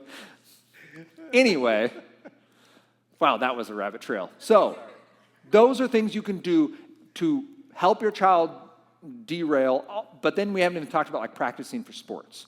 So Henry will do timed runs for his cross country. Owen loves going out and throwing pitches in the driveway. We were just talking. He started getting better than me, and I can't catch them anymore, and he's starting to hurt me. I have thread marks on my shin from the other day because I couldn't get on top of a ball he pitched me. So fun-ish. Hadley loves to ride her bike out in the driveway. She rides it like she doesn't have a conscience. I'm like, this will not end well. Risk and responsibility. All of her teeth are still baby teeth. That's what I tell myself. Because she comes down to like 1,000, Papa and Grandma know, 1,000 miles an hour. But those are things you can do with that time. You really only have 6 blocks to fill. You have mealtime. You have bedtime prep. Get your child into journaling and quiet time before they go to sleep. It'll help them rest anyway. And when you have tech-free rooms, like that's your evening, and those are ways that are great for setting a cadence in your home, even though it may not be supported at school. That's great. Maybe time for just one more question. Before I do that last question here, I would say Miss Galan just reminded me on here as well. Also, really cool for our kiddos here at Lighthouse, our youth groups, middle school and high school, our leaders love to jump on board. So they're going to be doing follow-up with these topics with teenagers at our youth group gatherings. So they want to enter in and be able to give feedback and care and love. They want to partner with you, with our parents and guardians on this stuff. So just a big shout out to our youth ministry team. Huge deal. Just a side note on that. Yeah. Miss Galan is a former student of mine. Wow. So anytime you guys just, want to have one of those existential moments when you realize your students are now leading people and sitting in conferences, that's Man, you're getting old. right? It's The 40s, man. it's a thing. Yeah. All right. Maybe this is a good bridge to kind of tease out the October's cultural conversation. So in October, we're going to be doing our cultural conversation much more just on like following Jesus, specifically adults, but things will definitely apply to youth as well. Like, how is technology just forming us as adults in our walk with Jesus? So this question may be helpful. Do you think children's tech use is correlated to the way a parent is also using their tech? AKA, when things are going well for kiddos, usually it's going well for parents and vice versa? Let me think. I think there's a version of that I would agree to. I would say your children are learning more than you think from the way you use tech. And it's not just the amount of time, it's all the subtle little things. It's when you go and check it. It's the sequence of events. It's the time of day. And it's the things you're saying no to in order to say yes to your screen in that moment. They pick up on that. And they recognize, like, oh, there was a little lull and you checked your phone, right? Like, they recognize instinctively the value proposition in that this is interesting, but I'm going to see if something's more interesting. They understand that when their friends do that, we're hanging out together, but you're checking your phone, so you're here, but you're also looking to see if there's a better offer on the table. So we need to be very careful about what we communicate to our children and our grandchildren with our behavior. So watching shows socially is great. Devices going away is important. I wouldn't say it's one-to-one because you could be really unhealthy in your tech, and that doesn't necessarily mean your child will. And you could be fantastic with your tech, and you can't stop your child from imploding. All you can do is give them the best opportunity for relational connection, a safe spot to learn and grow, a non-digital childhood that isn't phone-based, as Jonathan Haidt says, in the anxious generation, and then that continual pursuit of them in relationship to recognize what being known looks like and giving them that continual opportunity to know that this is always a safe place to return to, right? That prodigal son moment where he's eating, corn pods in a pigsty going, my dad treats his servants better than this. Like, I should just go work there. Like, that idea of our children recognizing, man, the internet treats me terrible. I should go back to my parents. Like, maybe damage has been done, but at least they love me and will help me walk through this. So I would say, yes, they're watching you model healthy tech. Yes, they will learn a lot just of basic assumptions. And the longer you can keep those healthy assumptions going, the easier it'll be to spot when they're like, I went this place and these kids were doing this thing. A lot of kids that were raised without video games wonder at my story. They're like, yeah, I've played video games. They're just not very cool. And I'm like, yeah, I don't know what that's like. Like, my brain is forever altered from my childhood experience. Not my parents' fault. Again, we were raised without TV. Like, we didn't have any. But video games were an area that caught my imagination and have run, and I think connect with kind of God, how God has wired me with my imagination and creativity and general ADD. And so with your kids, they're wired a certain way. They will use tech in a certain way, but giving them healthy modeling does matter. And it will influence how they see the world and what they value and think is okay. Love it. Round of applause for Nathan and his time with us. Thanks, guys. Awesome resource for our church. Thank you, brother. Yeah. Incredibly huge blessing. I want to just, again, highlight resources, books, podcast, website. That QR code will take you everywhere. Revisit their website and their resources, opportunities to hear them and see them, engage with other communities around our area. There's so many ways to stay connected, and so please do so. Just incredibly grateful for you, my friend. And again, last plug, you can register for next month with Brett McCracken from the Gospel Coalition, who's going to be with us then to talk through these things, which is going to be really, really fun, really, really exciting. Brett's just an incredible author and speaker, and I would encourage you to just prepare your heart for that. It's going to tie into what Nathan has already kind of began our journey with. So, all right, actually, Nathan, would you pray for us. Yeah, as we I would close. love to do that. Heavenly Father, God, thank you for the chance to parent kids.